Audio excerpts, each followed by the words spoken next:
Bonjour à toutes et tous, vous écoutez First Print, votre podcast comics préféré pour un nouveau numéro de nos Super Friends spécial Tour de France des éditeurs de comics qu'on vous propose depuis quelques semaines. On a reçu pêle-mêle pour le moment, à l'heure où on enregistre ce podcast, on a fait le bilan Glénat Comics avec Olivier Jalabert, on a reçu François Hercouet de Urban Comics, on a reçu Michael Jérôme de Comics Initiative, on a reçu également Emmanuel Bouteille de Achilleos et aussi Romain Galland de Kina Édition, et donc on continue inlassablement à aller harceler des éditeurs pour leur dire s'il te plaît viens sur First Print, on fait un petit peu le bilan de l'année, on parle de 2022, de vos stratégies, de vos programmes éditoriaux pour l'année arrivante, histoire tout simplement de faire vivre le secteur aussi, voilà, avec l'actualité de tout à chacun. Et aujourd'hui on a le plaisir de retrouver Nicolas Beaujouan de 404 Comics. Hello Nicolas. Hello. Tu vas bien? Oui, ça va. Je suis un peu déçu parce qu'il n'y a pas Corentin. Ouais, je sais, mais alors Corentin n'était pas disponible aujourd'hui pour enregistrer. Ouais. Donc ça va me permet de dire du mal de sa série favorite pendant qu'il n'est pas là. Exactement. Effectivement, d'ailleurs, c'est un peu le but de ce podcast en fait. J'ai menti, on va pas du tout parler de stratégie éditoriale, on va juste bitcher sur ceux qui ne sont pas là. Mais non, mais de toute façon, on te réinvitera de toute façon forcément pour parler de justement pour revenir quand certains titres qu'on va aborder aujourd'hui sortiront, puisque voilà, il y a aussi d'autres sujets sur lesquels il faut que l'ami Corentin soit présent. Mais du coup, Nicolas, on t'avait reçu au début de l'année 2021, au moment du lancement justement de ta maison, donc 404 Comics, qui appartient donc au groupe Editis et donc à 404 éditions. Et avant d'aborder l'année qui arrive en 2022, j'ai envie qu'on revienne un petit peu, qu'on fasse un premier bilan peut-être sur ces premiers mois, sur ton lancement sur le marché. Alors question très très simple, et d'ailleurs juste entre parenthèses, si jamais vous découvrez Nicolas aujourd'hui dans le podcast, on vous renvoie donc au précédent podcast où le monsieur avait fait son parcours, avait expliqué pourquoi 404 Comics, pourquoi faire du comics indé en 2021. Mais ceci, on va pas tout réaborder parce que sinon on est parti pour 3 heures. Mais du coup, donc ma première question, tout simplement, c'est voilà, quel bilan général tires-tu de cette première année 404 Comics en France? Quelle année de merde. Voilà, ça c'est pour ça que je t'ai invité. Non, on est content en fait de tout ce qu'on a réussi à mettre en place durant la première année sur les premiers titres. Il y a aucun souci, mais c'est vrai que c'est comme tout le monde en fait, on a assisté au drame d'une chute des lecteurs sur une période de sortie pour nous, donc c'est plutôt rigolo parce qu'on débarque et depuis janvier 2021, il y avait une baisse lente mais sérieuse et visible en fait du nombre de lecteurs sur ce secteur précis, sur le secteur vraiment comics. Donc on est sorti dans cette ambiance un peu étrange, en plus encore en pleine période de Covid. De toute façon on n'en est pas sorti, donc on est encore dedans. Donc ça a été compliqué, mais en même temps même si c'est très dur, c'est très lent, on arrive à installer tout doucement, je pense, les choses vraiment réellement. On a commencé avec des titres très différents, donc Big Girls Dance et tout, et ça on a une image tout de suite, enfin j'espère en tout cas, qui a été bien comprise, qui était que voilà, on voulait aller partout et on irait là où on nous attend pas non plus forcément. Et puis après on a eu les autres titres qui sont sortis, mais on a réussi à installer directement en fait une image. On a eu de bons retours de toute la blogosphère, de tous les gens, vous notamment. C'était important pour nous d'être identifiés par vous, enfin pour vous tous. Quand je parle de vous, de First Print, je parle de toute la galaxie en fait de gens qui parlent de comics en France. Donc tout ça s'est bien passé, on continue à avancer, et puis maintenant en fait ce qu'on veut vraiment essayer de mettre en place, c'est réussir à frapper en fait et à aller toucher des médias beaucoup plus gros, parce que je pense que c'est vraiment ce qui manque, mais pas que pour nous, je pense que c'est général à toutes les maisons. C'est vraiment qu'on soit un tout petit peu plus prise au sérieux par les grands médias, notamment la presse, tu vois, même spécialisée BD, tout ça. C'est-à-dire que le comics c'est pas encore pris assez au sérieux par même les médias moins spécialisés que par exemple effectivement Comics Blog ou les autres blogs qui existent, mais du genre Zo, Canal BD, le cahier de la BD, c'est médias spécialisés mais qui parlent de BD au sens beaucoup plus large.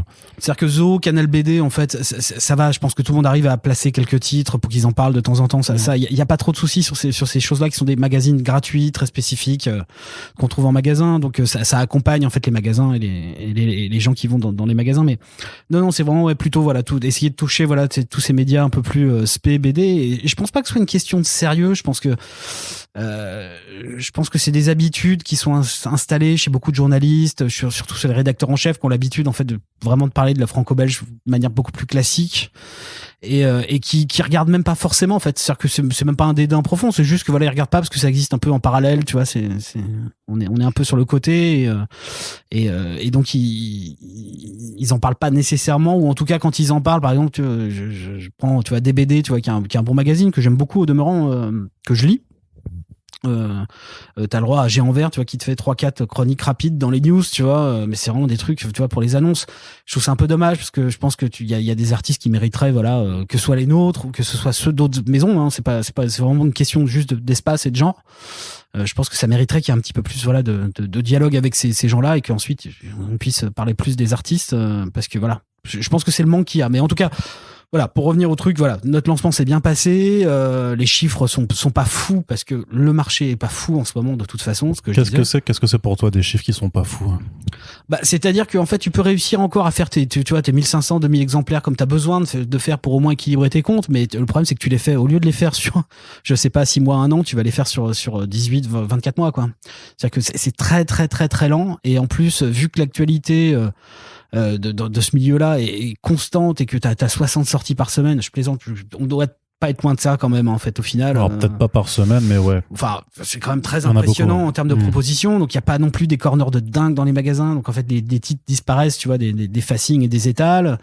Donc en fait c'est compliqué de se battre, tu vois, sur ce truc-là. Donc nous, ce qu'on essaye de faire avec très peu de titres, c'est de remonter en fait l'actualité sur les titres, tu vois, de retravailler en fait régulièrement en fait ce qu'on va considérer comme étant du back catalogue très rapidement, de les retravailler en permanence, tu vois, pour mettre un petit peu d'actu dessus, tu vois, pour les faire exister réellement, parce que le problème c'est que t'es vite effacé, vite oublié, quoi.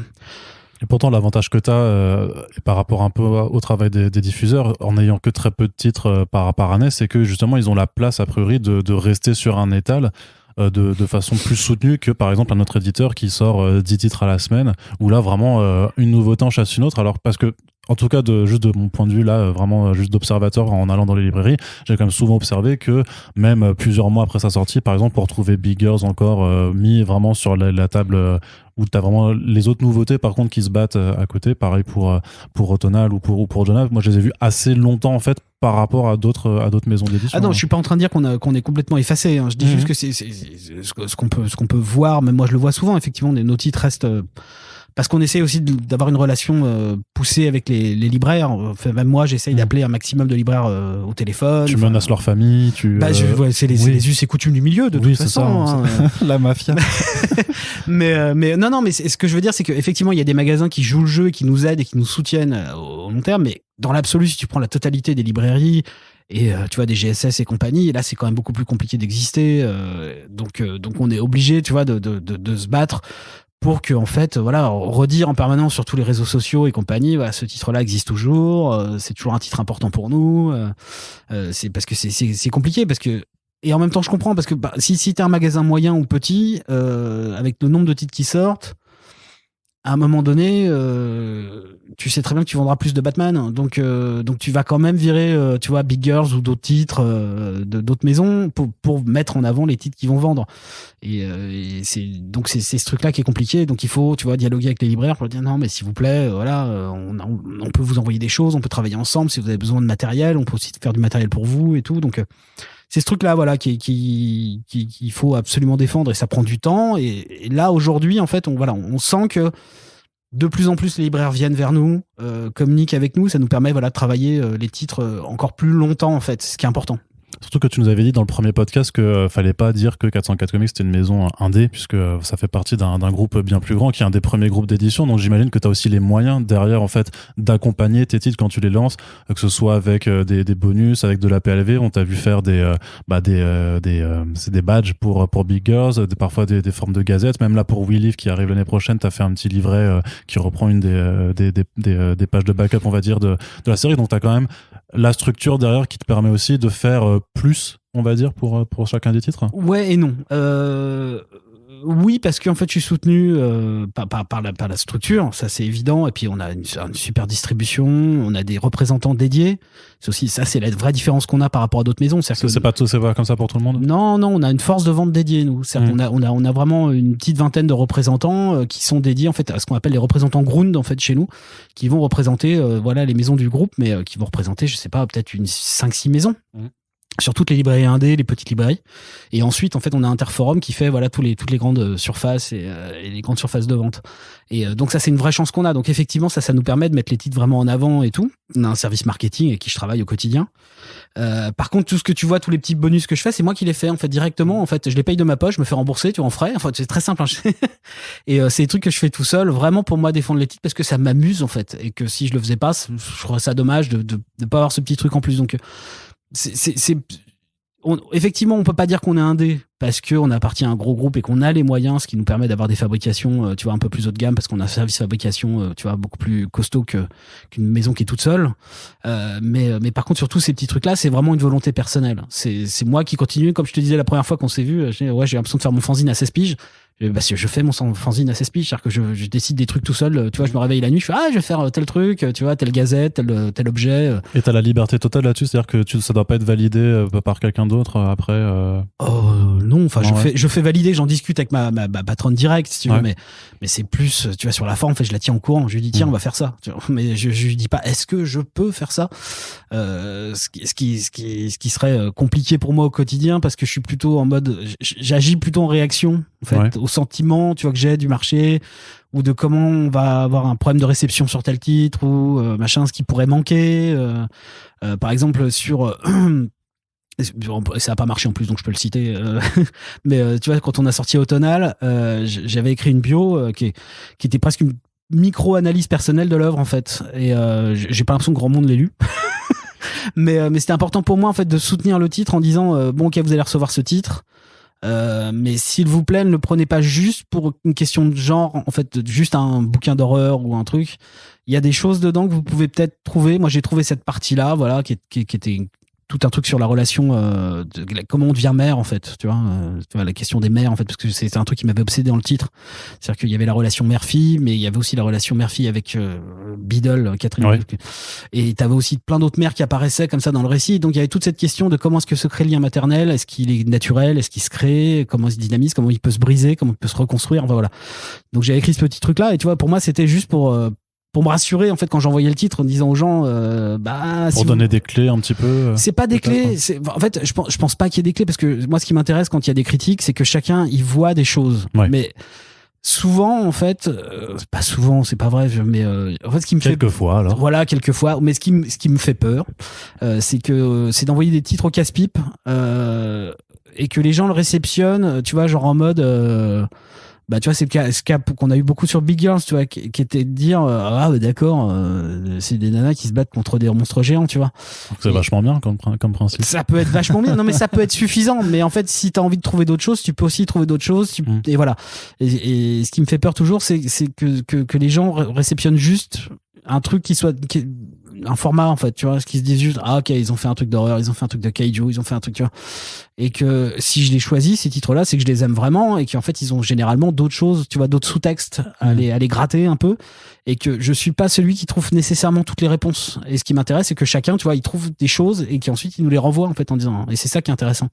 Donc voilà, par exemple pour Automnal j'avais fait ça, donc ce petit texte, tu vois, qui était juste pour dire voilà, il y a ce truc là mais il y a d'autres choses dedans aussi si vous avez envie de les découvrir, quoi. Donc c'est des réactions plutôt au quotidien que je peux avoir, donc tu vois, si c'est un badge, ça va être un badge, si ça va être un petit journal, c'est un petit journal, mais voilà, j'essaie, mais c'est parce que ça m'amuse aussi, voilà. Voilà. Dans l'expérimentation un petit peu en fait, alors.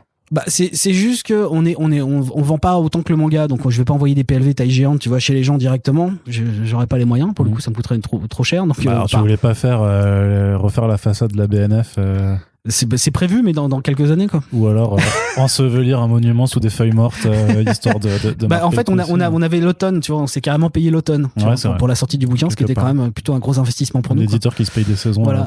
Mais voilà, non, l'idée c'était c'est-à-dire qu'à chaque fois, c'est juste des petits gadgets de se dire, on vous envoie ce livre et on va vous donner des petits trucs en plus, parce que c'est fun, parce que c'est cool, et puis parce que ça vous permettra peut-être de sourire en recevant le bouquin. Ouais. Est-ce que tu sens aussi, par exemple, dans la façon un petit peu de présenter les bouquins en tant qu'éditeur, justement, que ce soit sur Biggers, où tu peux dire assez facilement que ça parle au-delà des combats de monde, que ça parle donc de féminisme, de patriarcat, que Autonal travaille donc sur les relations mère-fille. Est-ce que tu sens que ce genre de message où tu essaies un petit peu, on va dire, d'intellectualiser en fait une œuvre qui reste somme toute assez divertissante, c'est une façon de faire qui est comprise après, que ce soit par les libraires, par le public Enfin, là, ce serait compliqué. Non, je pense pas qu'elle est forcément comprise, mais en fait, c'est pas grave. La question sous-jacente, c'est comment on fait en fait pour intéresser les lecteurs et les lectrices en fait aux comics indés.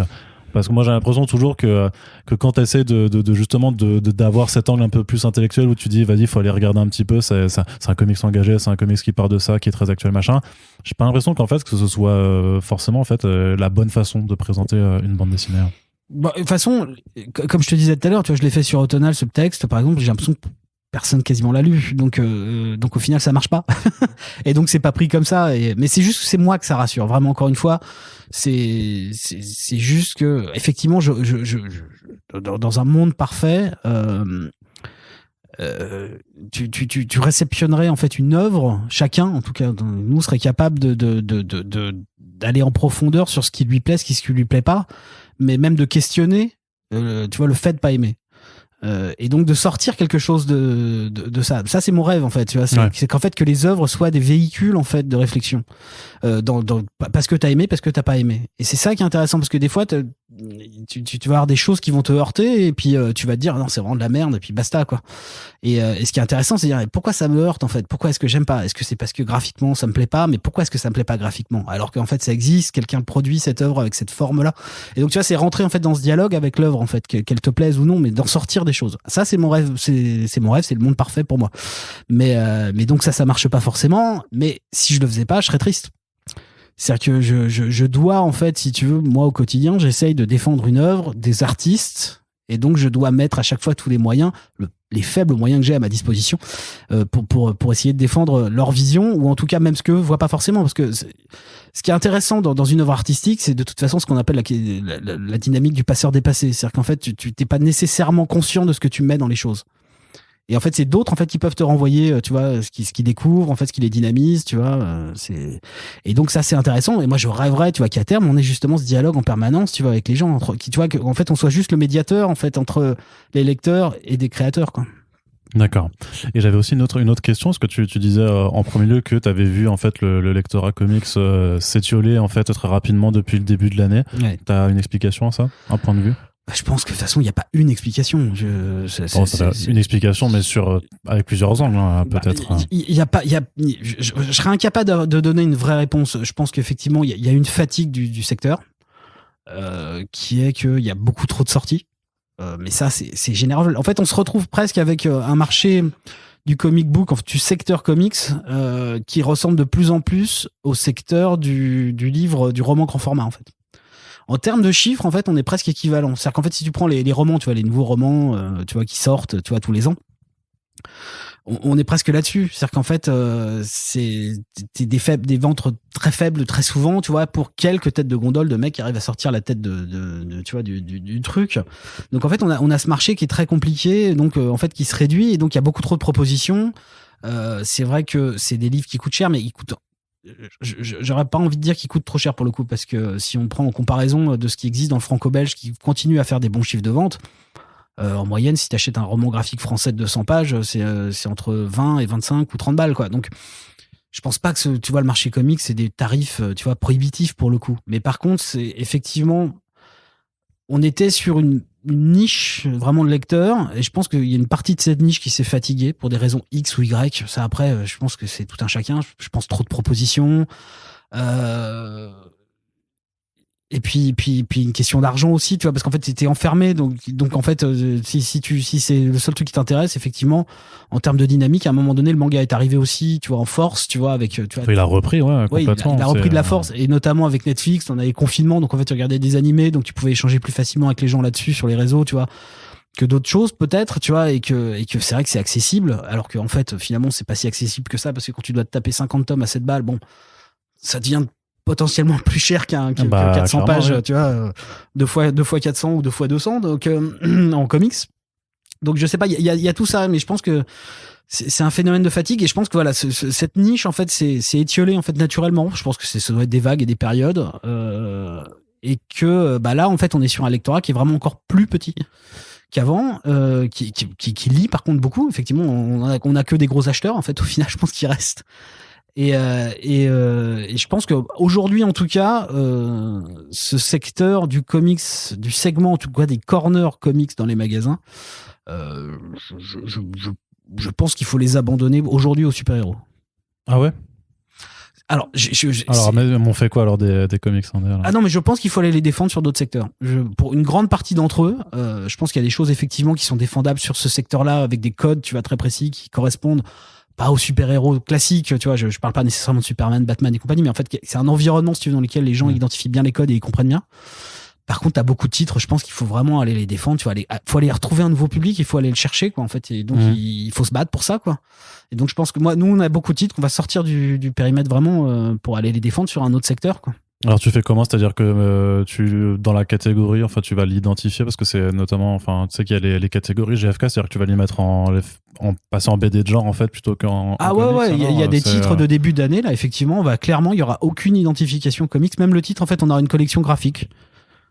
C'est-à-dire, on va avoir 404 graphiques en fait pour défendre. D'accord, donc vous t'enlèves le titre comics dans. Ouais, parce que en fait, c'est pas que j'ai honte d'avoir du comics, mais en fait, il y a certains titres, si je veux pouvoir les défendre, tu vois, et aller gratter, en fait, tu vois, vraiment un nouveau lectorat, en tout cas, essayer. Parce que si on tente rien, c'est complètement con, tu vois. Ouais. Moi, je veux bien regarder les chiffres continuer à baisser toutes les semaines, ça m'intéresse pas. Faut que je défende, tu vois, parce que moi, je veux défendre des œuvres et des artistes. Donc, à un moment donné, il faut que j'aille tenter des choses. Ouais. Donc, on va tenter ça. C'est pas, encore une fois, c'est pas pour tous les titres, tu vois, mais tu vois, par exemple, We Live va sortir, tu vois, sous label comics classique, parce que je pense que c'est un titre dont les codes, si tu veux, sont compréhensibles, tu vois, sur ce secteur-là. Mais pas Everything, par contre. Pas Everything. Ouais, Everything, je pense tu vois, il a la capacité de toucher un lectorat, tu vois, autre. Ah ouais, complètement. Ouais. Donc, on en reparle après. il faut pas, voilà, pour nous, en tout cas, il faut pas s'enfermer. Mais en tout cas, voilà, ce secteur-là, pour l'instant, il est grippé, il est enfermé sur lui-même. Je pense que c'est encore une fois, c'est le serpent qui se mord la queue, parce que on vend moins. Donc, en fait, beaucoup de magasins vont aussi conserver en fait ce qui marche. Donc, en fait, que du super-héros au final. Ouais, sachant que même tous les super-héros ne marchent pas. Batman, quoi. Voilà. Batman et Spider-Man. Ouais. Donc, tu vois, et donc, en fait, on va pas y arriver, en fait. Donc, ça m'intéresse pas de continuer à sortir des bouquins pour que un libraire en achète un, enfin, on commande un ou deux, tu vois, et puis, tu vois, disparaissent ou les vendent pas parce que les lecteurs, ils vont pas non plus, en fait. Tout simplement. Moi, je me dis, tu vois, en fait, aujourd'hui, c'est pas grave si, en fait, aujourd'hui, le secteur comics, en fait, il va pour acheter du Marvel et du DC, quoi. Moi, ça me choque pas, en fait. Ouais. Si c'est des codes, tu vois, des us, tu vois, que les gens ont des habitudes de consommation.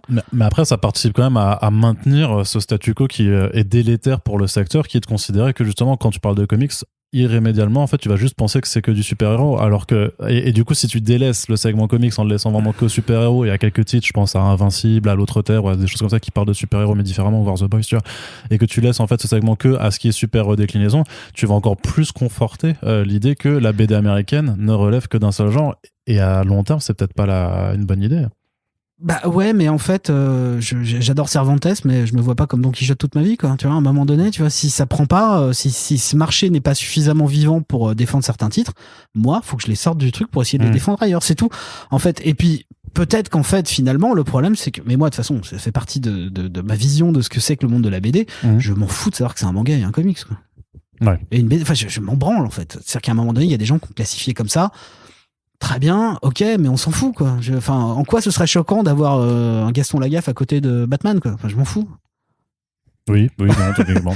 Non, mais tu vois ce que je veux dire. Donc, moi, dans le monde, encore une fois, un monde parfait, on peut rêver, tu vois. Les utopies ne sont pas que des îles. Et ce serait ça, en fait. Après, c'est parce que ça correspond souvent, à l'origine géographique, mais aussi à des façons de faire, à des façons de concevoir certaines œuvres, des façons de travailler, de produire aussi ces bandes dessinées qui font que quand tu as un affect particulier avec cette façon de faire ou cette façon de voir. Prenons un exemple récent. Oui. Geoff Darrow. Geoff Darrow. Ouais. Tu vois, qui sort chez, tu vois, Shaolin Cowboy qui sort chez Glénat Comics. Non, Shaolin Cowboy. Enfin. Il a d'abord été sorti. D'accord, voilà. d'accord, tu remontes dans le temps. Okay. Voilà. Ça a pas fait un carton. Non. Par contre, Futuro le récupère. Futuropolis, il n'y a pas écrit comics dedans. Et en fait, tu vois, ils ont une autre image, qui est une image de maison beaucoup plus large, vaste, tu vois, sans frontières. Bah, il est vendu, en fait. Tu vas même voir le dernier Hardboiled. Enfin, le dernier, mais. La réédition de Hardboiled. Voilà, il est vendu en franco-belge, en fait, dans les magasins. Ouais. Alors, il est segmenté, par contre. Après, il a un format aussi qui fait que il se retrouve plus facilement, plus naturellement. D'ailleurs, c'est un peu ce qu'a fait Urban Comics aussi, tu sais, avec son format Urban pour le dernier des dieux. C'est pour ça que tu as des titres, effectivement, qui n'auront pas une belle vie aujourd'hui sur ces corners de vente-là particulièrement. Après, ça veut pas dire que, tu vois, il y a certains libraires qui savent très bien ce que c'est que, tu vois, Shaolin Cowboy, que c'est Hardboiled, tu vois, et qui vont le vendre en comics, tu vois. Mais ça appartient, si tu veux, au travail de libraire qui connaît son lectorat et les habitudes de consommation, tu vois, des gens qui viennent chez eux. Donc ça, c'est autre chose. Mais par contre, t'as des libraires qui, naturellement voient comics ou commandent pas, ou alors laissent directement dans un coin, si tu veux, au fond, avec justement tous les super-héros.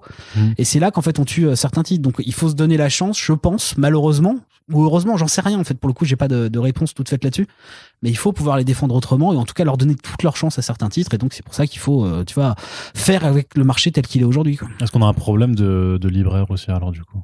Est-ce qu'il y a une partie alors j'imagine des libraires qui seront peut-être vieux ou qui ont trop d'une façon préconçue de voir la BD qui justement snoberaient le comics? Je sais pas, je pense que c'est pas pour te mettre en porte-à-faux sur les libraires en général. En plus, tu vois, ce serait gonflé de ma part de répondre, tu vois, d'avoir une analyse, tu vois, à quoi ressemble le libraire aujourd'hui en France. J'en sais rien parce que je pense que tous sont différents et je pense que beaucoup font leur travail, tu vois, de manière admirable, en se faisant chier à porter des cartons, tu vois. Mais bref, mais effectivement, je pense qu'il y a quand même dans certains endroits des problèmes peut-être. C'est en Fnac, en Cultura ou que sais-je, tu vois, que le problème il est le plus grand. C'est-à-dire que c'est là en fait où il y a les circulations. Je pense qu'en fait quelqu'un qui consomme par exemple, qui a l'habitude d'acheter ses bouquins en Fnac ou en Cultura ou que sais-je, j'y vais très peu souvent donc je me rappelle même plus des Virgin, ça existe encore? Non, Virgin ça fait quelques années. Oula. Pardon, mais en fait les gens qui ont l'habitude de consommer de cette manière-là en fait, on va dire, ils vont pas voir les comics, quoi. C'est-à-dire que tu vois, ils vont passer, tu vas regarder, tu vois, les romans graphiques, tu vois, les choses qui leur parlent visuellement, et puis là-bas au fond, tu vois, on n'y va pas, quoi. Et donc c'est dommage. Le jour en fait où ce secteur-là, tu vois, ressemblera au manga et on vendra autant, tu vois, avec des palettes toutes les semaines. Et ouais, peut-être qu'il sera plus vivant, mais là pour l'instant aujourd'hui, il est en train un peu de mourir et ou en tout cas de s'endormir. Peut-être pas de mourir, mais tu vois. Il se passe pas grand chose, quoi, on va dire. C'est ça. Alors du coup, il faut plus essayer de réveiller la chose plutôt que de juste de se laisser abattre, on va dire, sur un constat un peu fataliste, de se dire bon bah de toute façon c'est un marché de niche, ça l'a toujours été, ça le restera. On essaie juste de faire nos 500 000 ventes, allez 2000 pour essayer d'être rentable sur chaque titre, et puis mais par contre on n'essaie pas de faire plus. Bah, je trouverais ça dommage de pas tenter des choses en tout cas, parce que c'est comme ça, parce que je préfère, si tu veux, qu'on sorte un bouquin où il n'y a pas écrit comics dessus, qu'on essaye de le vendre ailleurs, et puis si jamais ça marche, tu vas te dire aux gens, c'est du comics. Et tu vas leur dire, en fait, tu vois, en fait, il vaut mieux, tu vas essayer en tout cas, vu qu'il n'y a plus de lecteurs aujourd'hui, enfin, plus de lecteurs, c'est pas qu'il n'y a plus de lecteurs, c'est juste qu'en fait, il y en a peu. Il y a peu de grands lecteurs. Surtout, ça n'augmente pas. Ça n'augmente pas, et puis surtout, il y a une telle proposition qu'à un moment donné, t'es étouffé. Et donc, même si t'as mis un truc, tu te dis, tiens, tel titre, ça m'intéresse, tu te dis, je vais l'acheter dans 2 semaines, j'en sais rien, tu vois, un exemple, t'as 50 titres qui sont sortis entre temps, tu fais, bon, bah, il va peut-être disparaître de volonté d'achat, tu vois, parce qu'il y en a d'autres qui sont sortis entre temps, et donc je suis un peu perdu. Alors que en fait, si on essaie d'aller là où le public en fait circule le plus, bah peut-être qu'on a une chance. Peut-être que je me plante complètement, hein, tu vois. Et peut-être que tu vois dans 6 mois, je te dirais putain, c'était une énorme connerie parce qu'en fait le marché comics maintenant c'est 20 000 de moyenne et que la BD franco-belge finalement ça marche plus. Enfin, mais ça c'est sur Terre 2 que ça se passe comme ça. Ouais, je crois, hein. Mais il faut être. Je pense qu'en fait notre travail, vu que c'est de défendre des titres et des artistes encore une fois, c'est d'être en capacité de réagir et tu vois de transformer les choses très rapidement pour pas s'enterrer, pour pas tu vois laisser les choses mourir, quoi. Il y a quand même un sacré différentiel aussi, parce qu'on sait par exemple que les collections à petit prix, alors pas forcément celles de Carrefour, parce que là c'est vraiment tellement petit prix que on explique facilement, mais que les printemps des comics ou l'été des comics chez Panini Urban, qui sont donc à des prix entre 5 et 6 euros, ont généré quand même des ventes qui dépassaient 30 000 exemplaires et tout ça. Donc tu te dis quand même qu'il y a un réservoir de gens qui sont potentiellement intéressés. Alors que après sur les titres de super-héros, ça franchit difficilement les 10 000 exemplaires, clairement. Ouais, mais là encore une fois, t'es sur des super-héros. Ouais. C'est-à-dire que je sais pas si demain. Je pense pas qu'il y a la théorie du ruissellement, c'est-à-dire que un grand nombre de lecteurs de super-héros, ça peut réussir après sur des choses plus indé, puisque il y a forcément toujours, on le voit quand même souvent avec pas mal de parcours de lecteurs et de lectrices, et des gens qui disent j'ai commencé le super-héros, au bout de 1 an et tout, ça m'a lassé parce que les reboots, les events ou la continuité, au final, ça, et puis la quantité aussi. Et donc, je me suis rabattu sur de l'indé. Je pense pas que ça existe quand même. Quand j'ai lu Capitalisme et Liberté de Friedman, j'ai pas cru. Hein. Non, c'est. Parce que quelque part, tu auras quelque chose à faire, on va en reparler après peut-être, mais avec We Live, tu as un truc à faire sur le côté super-héros à jouer, de dire vous aimez. Oh là là là là, de quoi tu parles? Ces histoires de collection à petit prix, c'est toujours une grosse surprise, parce qu'effectivement, mais c'est du super-héros. C'est-à-dire que si demain on avait l'exemple, je sais pas, j'appelle ça de mes voeux, pour le coup, j'appelle Urban, qui ont une belle collection d'indés, qui tentent le coup. Tentez le coup. Voilà, sortez la même chose avec des indés. Et tu verras si ça. On verra, tu vois. Et là, pour l'instant. Même Delcourt pourrait le faire quelque part. Ils ont aussi un catalogue indé maintenant assez conséquent. Il y a plein de choses à penser de toute façon. Je pense qu'aujourd'hui, parce que justement, c'est un peu un marasme total pour ce secteur, parce qu'on n'avance pas. Enfin, tu vois, j'ai pas l'impression qu'il se passe de choses nouvelles. Ces collections à petit prix, ça vient cacher la misère, quoi. Mmh. Donc peut-être qu'effectivement, en fait, il y a quelque chose à réfléchir, de la même façon que le roman. Justement, en fait, c'est par exemple le roman, ce qu'on appelle les collections blanches, tu vois, c'est ce qui sort, tu vois, tout le temps chez Gallimard, Flammarion et compagnie. Les chiffres de premier tirage de ces livres-là sont ridicules, et généralement, les ventes sont pas terribles. C'est-à-dire que quand tu arrives à faire 4-5 000, tu vois, c'est waouh, c'est un super roman de l'année, tu vois. Et donc, okay. Par contre, après, la vie du roman, c'est le poche. Ouais. Effectivement, peut-être qu'on a un truc à, tu vois, nous, dans la BD. Comment tu transformes cette équivalence avec... J'en sais rien, mais par exemple, je sais que, tu vois, par exemple, et encore une fois, tu vois, c'est ça qui est drôle. Tous les ans, t'as le truc, je sais plus quelle maison, c'est peut-être Casterman, je sais plus, qui fait ses rééditions de certains bouquins en petit format souple. 4 balles ou 5 balles, tu vois. Ouais, ils le font. Après, ils le font sur des best-sellers quand même, j'ai l'impression. Oui, non, mais bien sûr. Mais ce que je veux dire, c'est que ça existe et ils vendent bien. Et donc, tu vois, Blanc. Je sais que j'ai pris Paulina. Voilà, t'as Blankets aussi, tu vois, de Craig Thompson. C'est du comics, tiens, tu vois, c'est rigolo. Et donc, tu vois, ça existe. Et en fait, peut-être que, en fait, alors, tu vois, encore une fois, là, je suis en train de penser, tu vois, on en parle comme ça, et donc je lâche ça de manière un peu gratuite. Voilà. Peut-être qu'effectivement, c'est vers ça qu'il faut qu'on aille, parce que d'un côté, en fait, les gens se plaignent que ça coûte trop cher. Ceux qui consomment vraiment, qu'on achète beaucoup, et je peux le comprendre. De l'autre côté, tu te rends compte que les mecs, en fait, ils vont acheter tous les trucs à 3 balles ou à 4 balles ou à 5 balles pour compléter leur collection de titres qu'ils ont pas. Donc, en fait, ils sont prêts finalement à consommer du souple, tu vois, plus cheap. Donc, est-ce que c'est pas là-dessus qu'il faut aller, en fait, si tu veux, se dire qu'il y a deux systèmes d'exploitation pour les mêmes bouquins, peut-être. Et là, tu vois, je parle comme ça. Vraiment, c'est balancé, c'est complètement gratuit. J'y avais jamais pensé avant, tu vois. Mais surtout que toi, qui est quand même, j'aime bien le dire, tu me paramétras l'expression, un niqué de la fab. Est-ce que toi, tu te verrais quand même ressortir ces bouquins sur lesquels du coup tu te fais vas-y, je vais mettre du Pantone sur Bigger, je vais mettre du Offset machin, là je te fais une jaquette poster et tout, tu te verrais les ressortir quelques temps après, du coup en format broché souple. Moi, ça me dérangerait pas. Ouais, ça me dérangerait pas. Non, parce que parce que moi j'aime tous les formats. J'ai pas de problème avec ça. Ouais, okay. Du moment qu'on fait les choses bien, c'est super pour moi. Il y a pas de problème. Encore une fois, juste qu'il y a le risque que les gens attendent au final que tu sors juste ta version low cost pour prendre tes BD. Ce qui est le cas du roman. Enfin, combien de gens, en fait, si tu veux, tu vois, le nouveau Welbeck va sortir. T'as les hardcore 30-40 000 personnes qui vont acheter, tu vois, le format blanche. Et puis après, derrière, tout le monde va le consommer en poche, tu vois. Donc, c'est pas grave dans l'absolu. Du moment qu'en fait, les gens lisent, je pense que c'est en tant qu'éditeur, économiquement, c'est ce qui nous intéresse.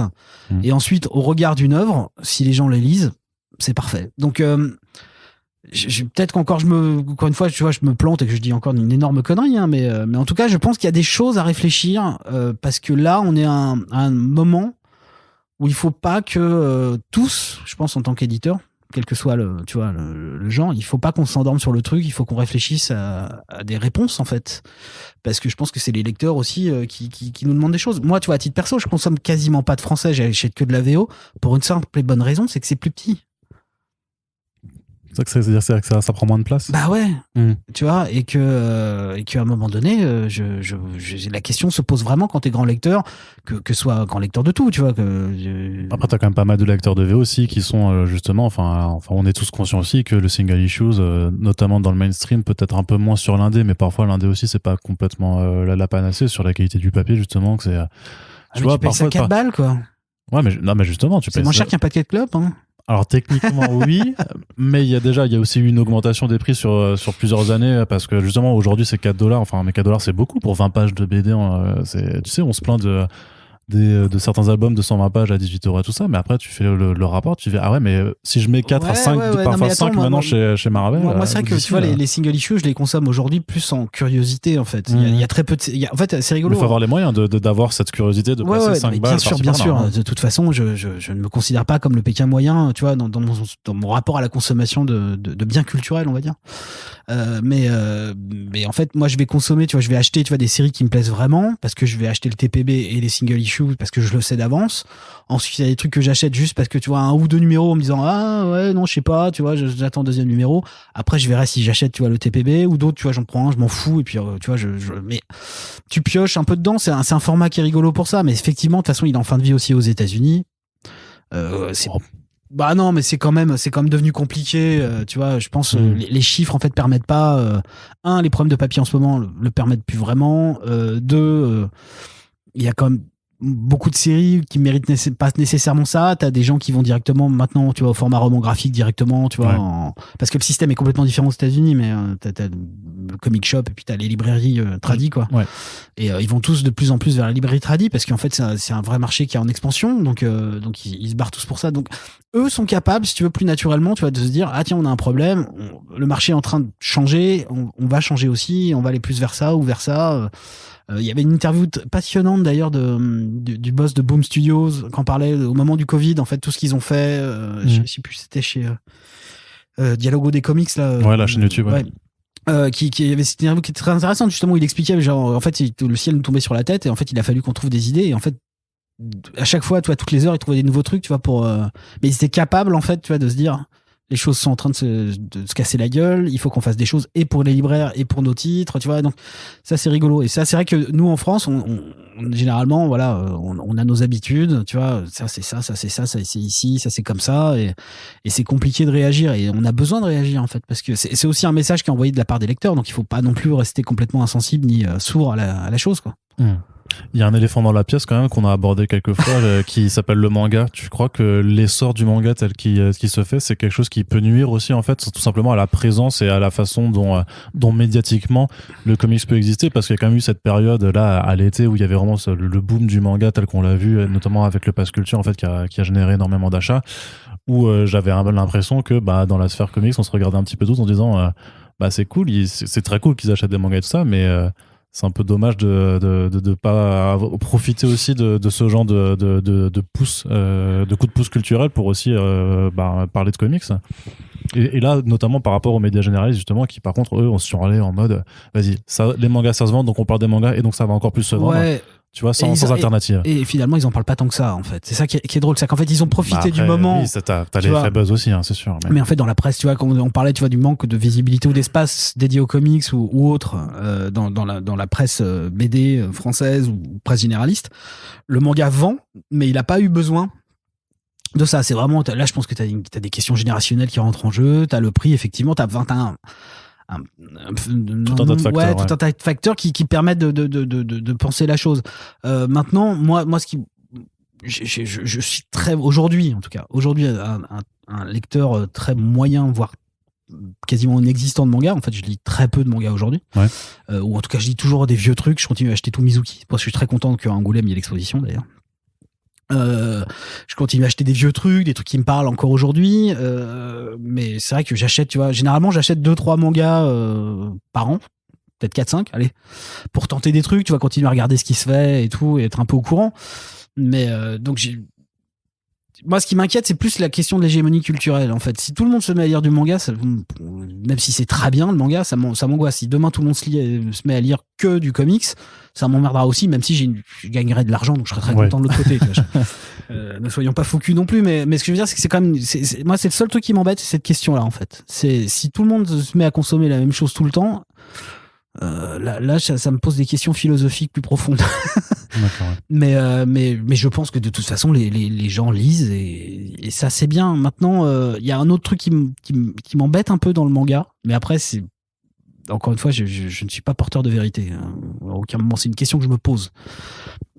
C'est la question en fait il y a un ensemble de référentiels dans le manga souvent.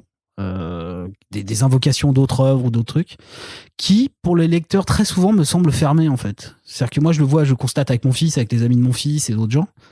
Ils vont lire des choses et hop, le référentiel appartient à l'œuvre. Comme si en fait il y avait rien d'autre en fait autour qui existait. Tu vois, comme si c'était une finalité en fait. Et c'est plus ce truc-là qui m'embête. C'est encore une fois, j'aime que les gens aillent, enfin, je rêve que les gens aillent creuser et réfléchir à ce qu'ils lisent et ce qu'ils ingurgitent. Et c'est juste ce truc-là qui m'embête. Je sais pas pourquoi est-ce que le manga souvent a tu vois, ce système en fait fermé, comme si c'était une culture qui se fermait. En tout cas, le lecteur, tu vois. Qui restait en ouais. Et c'est des questions que je me pose parce que par exemple, mon fils adore Full Metal Alchemist comme plein de gens. Et il lui était même pas venu à l'idée, alors qu'il est à l'âge, tu veux, il a entre 13 et 15 ans, tu vois, et avec ses copains. La question s'était jamais posée pour eux de se dire qu'est-ce que ça veut dire, est-ce qu'il y a un vrai référentiel derrière, à quoi ça fait référence, est-ce que c'est vrai ce qu'il y a, tu vois, les références alchimiques qu'il y a dans l'œuvre, est-ce qu'elles sont vraies, est-ce qu'elles existent ailleurs, est-ce que c'est machin, et c'est moi qui lui ai sorti parce que j'ai plein de bouquins d'alchimie à la maison et je lui ai sorti et tout, j'ai dit, non, mais c'est que toi tu fais de la magie noire non, pas de magie noire, non, je suis pas chaoticien comme Moore et compagnie, mais je suis intéressé à la question de l'ésotérisme effectivement, et donc, tu vois, c'est juste ça qui me surprend. C'est comme si, c'est le seul truc qui m'embête. Et encore une fois, je peux dire une énorme connerie, tu vois, et je voudrais pas que tout le monde se prenne mal ce que je suis en train de dire, hein, parce qu'il y a des choses que j'aime beaucoup dans le manga, et la question se non, c'est pas, non, de toute façon, l'idée, c'est pas du tout d'opposer les choses ou de dire que l'un est dangereux pour l'autre, mais vraiment de façon de comment les deux secteurs peuvent quand même coexister ou parfois se bouffer de l'espace médiatique et comment. De toute façon, quand tu vois, on peut dire, le manga, tu vois, n'a pas attaqué le comics. À un moment donné, on a quand même le comics qui baisse, le manga qui explose. Je suis pas en train de dire que tous les lecteurs sont partis de l'autre côté, mais à un moment donné, t'as quand même des vases communicants. Tu vois, le lectorat, il pop pas, il ne s'invente pas du jour au lendemain. Donc, il existe, il est là, il est mouvant. Il se pose des questions qui sont des questions de consommation, qui sont des questions de séries qu'ils aiment ou plus. Enfin, tu vois, un ensemble de faisceaux de choses qui font que voilà, il circule, quoi. Donc effectivement, et le prix fait quand même partie du truc, parce qu'effectivement, il faut quand même accepter l'idée que voilà, c'est entre 6 ou 7 ou 8 ou 9 balles. Plutôt 7 en moyenne. Pour 200 balles, même si c'est du noir et blanc, les gens ont l'impression, si tu veux, d'être gagnant, d'être gagnant quand même. Donc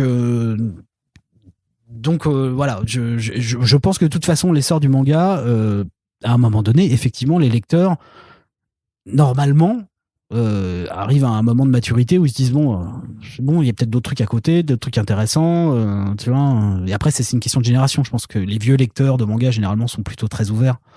Ils sont passés par plein d'autres choses, mais donc on y reviendra. Mais en tout cas, voilà, je suis pas inquiet parce que c'est bien que les gens lisent. Je suis inquiet juste, effectivement, si tout le monde ne fait que ça, dire que du manga c'est chiant quand même globalement. Puis ça pose plein d'autres questions, mais après voilà, je pense que c'est pas le moment pour en débattre pour le coup. Mais... Ouais, toujours des bons moments pour en débattre. Et j'ai une dernière question avant qu'on parle vraiment du programme 2022. C'est plus dans des questions un peu de stratégie de communication. Donc là, on retourne vraiment sur sur 404 Comics, parce que j'avais vu notamment une photo que tu avais mise sur les réseaux sociaux où tu voyais que justement c'était pour les envois de service presse de Autonal, il y avait quand même j'ai l'impression une cinquantaine d'enveloppes et tout ça, et vu qu'on est quand même un petit milieu, je me demandais aussi si est-ce que le fait d'envoyer on va dire des services presse à littéralement tout site qui existe, voire tout bookstagrammeur, youtubeur, influenceur, machin, blogueur, c'est pas une façon quelque part par moment de se priver en fait de certains achats, et est-ce que aussi il n'y a pas cette question de vu que le lectorat s'agrandit pas forcément de dire en fait à rincer absolument tout le cercle fermé qui va se parler qu'à lui-même. Ah bah de toute façon c'est tricky hein, mais je nous inclus dedans de toute façon aussi, mais alors je vais te dire que si jamais ma variable d'ajustement c'est 50 bouquins, c'est la merde.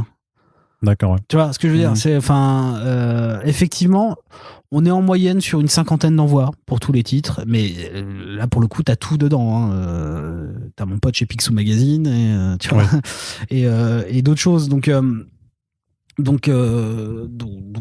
moi au début je pensais que tu vas tourner autour de 20 et puis finalement tu vois on est plutôt autour de 50, tu vois.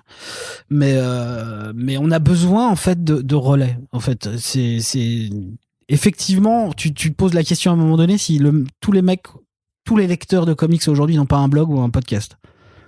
Effectivement tu peux te poser la question, en fait t'as l'impression que c'est un truc mais en fait t'as quand même besoin de ça pour au moins exister, si tu veux. T'as besoin, tu vois, de relais en fait, et aujourd'hui les relais c'est ceux-là. Ce qui nous manque c'est d'autres relais, c'est que justement en fait on est capable de communiquer entre nous, tu vois, sur les amateurs c'est super, mais par contre il faut vraiment aller gratter ailleurs, et ça demande un boulot. Moi j'y passe un temps fou toutes les semaines, hein, tu vois, communiquer avec des journalistes, tu vois, de médias plus larges, tu vois, essayer de les intéresser, de dire, tu vois, que ça devienne une habitude pour eux qu'on échange, et tu vois qu'à un moment donné les mecs se disent ah tiens on pourrait peut-être faire un article ou en parler, ou parce qu'on en a besoin. Et en plus je pense pas que je pense qu'en fait t'as beaucoup de gens qui aiment plein de titres, tu vois, qui sortent, que ce soit chez nous, chez iComics, chez Delcourt, tu vois, machin, mais qu'en parlent pas nécessairement parce que ils se disent que justement c'est un peu trop facile, en fait, tu vois, parce qu'en fait en France on aime beaucoup dans les médias, on aime beaucoup des espèces de conception onirique et poétique de la BD, tu vois, qui est souvent une énorme connerie, parce que c'est pas du tout ça la poésie, tu vois. C'est une vision un peu écornée, un peu vile du concept de poétique, quoi. Mais je veux pas dire qu'il y a pas des bons titres, hein, je suis pas en train de dire ça, mais je dis juste qu'en fait on a une vision comme ça, tu vois, de l'artiste en fait qui fait son œuvre, tu vois, qui fait une proposition graphique folle, ou alors qui raconte encore sa bio perso, tu vois. On a tout ce truc-là existe encore, tu vois. Et donc en fait ils se disent que je pense souvent, même s'ils aiment certains titres, mais ils en parlent pas parce que ça appartient pas à cet univers-là, et donc c'est là-dessus qu'on galère. Donc nous on continue à envoyer parce qu'on a besoin de relais, parce que c'est bien que ça existe. J'aimerais bien réduire effectivement, mais on n'y arrive pas forcément, tu vois. Je me dis à chaque fois bah non, et puis t'as des gens qui après ça m'échappe des fois, tu vois, ça passe directement à notre attaché de presse, tu vois, qui envoie les titres parce que elle a besoin, elle aussi, tu vois, elle aime qu'on parle des titres qu'on sort, et donc elle est contente quand il y a un article qui tombe, même si très sincèrement pour vendre des titres dans ce secteur-là, il faut que t'aies genre la totalité de tous les blogs qu'on parle en même temps, ou alors pendant 10 jours, tu vois. Et là, peut-être que t'as un phénomène, mais sinon, c'est effectivement, il y a l'impact, en fait, de tous ces gens-là en eux-mêmes, en fait, est quasi nul, en fait. C'est l'ensemble, en fait. C'est vraiment, quand la galaxie se met en route, ça me fonctionne. Mais si ça pop juste à 1, 2 ou 3 endroits, ça fonctionne pas. C'est ultra compliqué de façon de faire, de voir les titres exister. Par exemple, sur Autonal, on a la chance vraiment là de sentir, si tu veux, que ça pop un peu partout, et tu vois qu'il y a un bon enchaînement. Les ventes sont pas ouf, mais elles existent vraiment, et on reste 5 semaines maintenant, tu vois, dans le top, même si c'est pas des grosses ventes, mais ça veut dire que tu vois, il y a une forme de constance quand même dans le rapport. On a toujours des gens qui en parlent, tu vois, à gauche, à droite, ça continue à venir et tout. Et ça c'est assez rare à voir, et ça demande une énergie de dingue, en fait. C'est-à-dire que l'enjeu, en fait, c'est quand même plus alors de continuer à en parler sur la durée plutôt que sur la semaine de sortie. Mais c'est la durée qui compte. Parce que justement, encore une fois, ce que je te disais tout à l'heure, je pense que le fait qu'il y ait autant de sorties toutes les semaines, même si tu te dis la semaine de sortie, tu vois 3-4 articles, tu te dis putain, ça a l'air bien. Si tu l'achètes pas cette semaine-là, la semaine suivante, t'as d'autres titres qui te font le même effet, et ainsi de suite. Et à un moment t'auras donné, oublié alors, ouais. tu passes à côté et tu finiras toujours par avoir un titre d'un artiste que t'aimes plus qui passe devant et ainsi de suite avant d'aller vers la découverte. Parce qu'en fait, t'as très peu, même si tu vois, on a peut-être, tu vois, il y a quand même beaucoup de lecteurs en fait de comics, tu vois, mais ils sont quand même fermés à des habitudes de consommation où tu vois, ils sont fans de tel mec, et même s'ils pourraient aimer tel mec, tu vois, les amener à aller vers tel mec, c'est compliqué. Et donc, c'est sur la longueur, tu vois, qu'on a besoin, tu vois, justement de cette insistance. Et puis, on a aussi besoin beaucoup et de plus en plus des libraires, pour le coup, effectivement, qui, eux, sont aussi capables aujourd'hui. Des fois, on a beaucoup quand même qui ont des réseaux sociaux, tu vois, qui continuent à en parler, qui en parlent à leurs clients, mais qui en parlent aussi sur les réseaux. Et ça aussi, c'est super important pour nous, quoi. Ok. Pour établir ton programme 2022, moi je pense que quand on t'avait reçu peut-être la dernière fois, en fait, il y avait déjà sûrement des choses que tu avais déjà signées, que tu avais déjà tout signé. Ouais. Donc la question après sera peut-être plus pour 2023, mais tu pourras pas en parler, c'est comment tu continues en fait de prospecter. Alors ça passe par tes habitudes de lecteur, d'aller justement pouvoir piocher par curiosité de la VO, puis après de contacter les agents pour savoir si les droits sont disponibles. Ouais, bah c'est ça. J'ai quasiment rien de signé pour 2023 encore, parce que c'est très compliqué, ça dépend, tu vois, de l'évolution du marché. Ça dépend si on arrive à être bon dans tel secteur, tu vois. Je parle un peu comme ça, tête en l'air, mais et donc ouais, il y a des titres que je voudrais vraiment faire, mais je sais pas, tu vois, si ça va être possible encore aujourd'hui. Ça va dépendre vraiment de la maturité des lecteurs ou pas. Parce que cette année, pour nous, elle est charnière. C'est la 2e année. On a fait le lancement, on existe. Je sens bien qu'on commence à regarder avec plus d'attention nos titres quand ils sortent. Donc ça, c'est cool. C'est super pour nous. Et maintenant, en fait, on va emmener aussi les lecteurs vers des titres plus compliqués des fois, notamment Everything, on va en parler, qui sortira donc en avril. Et en même temps, on a quand même We Live, tu vois, qui est justement, en fait, qui sort donc premier titre en février pour nous, tout début février. Qui là pour le coup fait la jonction, tu vois, vraiment, tu vois, super-héros, manga et violence extrême. Ouais. Donc on continuera de toute façon je pense, à être un peu dans tous les sens et on regarde partout en fait. On regarde autant chez Fantagraphics, tu vois, des titres que chez les gens à qui on travaille déjà.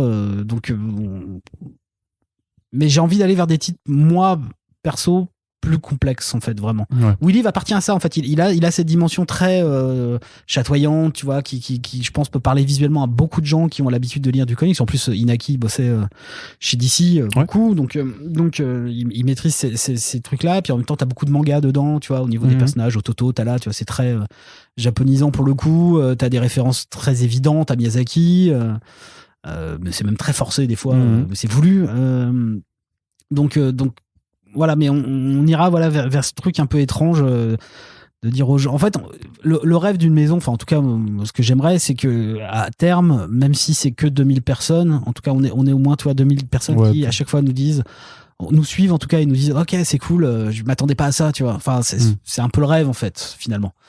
Mais pourtant, en allant vers la complexification des titres, c'est peut-être que tu vas te mettre des barrières d'accès supplémentaires alors. Ouais, mais après, c'est pas complexe pour être complexe. C'est pas genre j'ai envie de faire des trucs chelous parce que c'est chelou. C'est pas la question. Mais c'est juste que je trouve qu'il y a toute une génération d'artistes en ce moment qui pop, quelles que soient les maisons, ou qu'on fait déjà des choses, tu vois, qui sont à 3, 4, 5 titres déjà, et qu'on n'a pas encore vraiment eu en France, et qui sont des gens qui ont qui essayent de repenser la narration, qui essayent de mélanger les choses et tout, qui sont pas dans un truc très simple, voilà. Mais ça veut pas dire que c'est abscon complet. C'est juste qu'il y a une volonté de redynamiser un peu la narration, quoi. Ok. Bon, on va commencer justement, on en parlait juste avant, mais on va parler du coup du premier titre que tu sors. Ouais.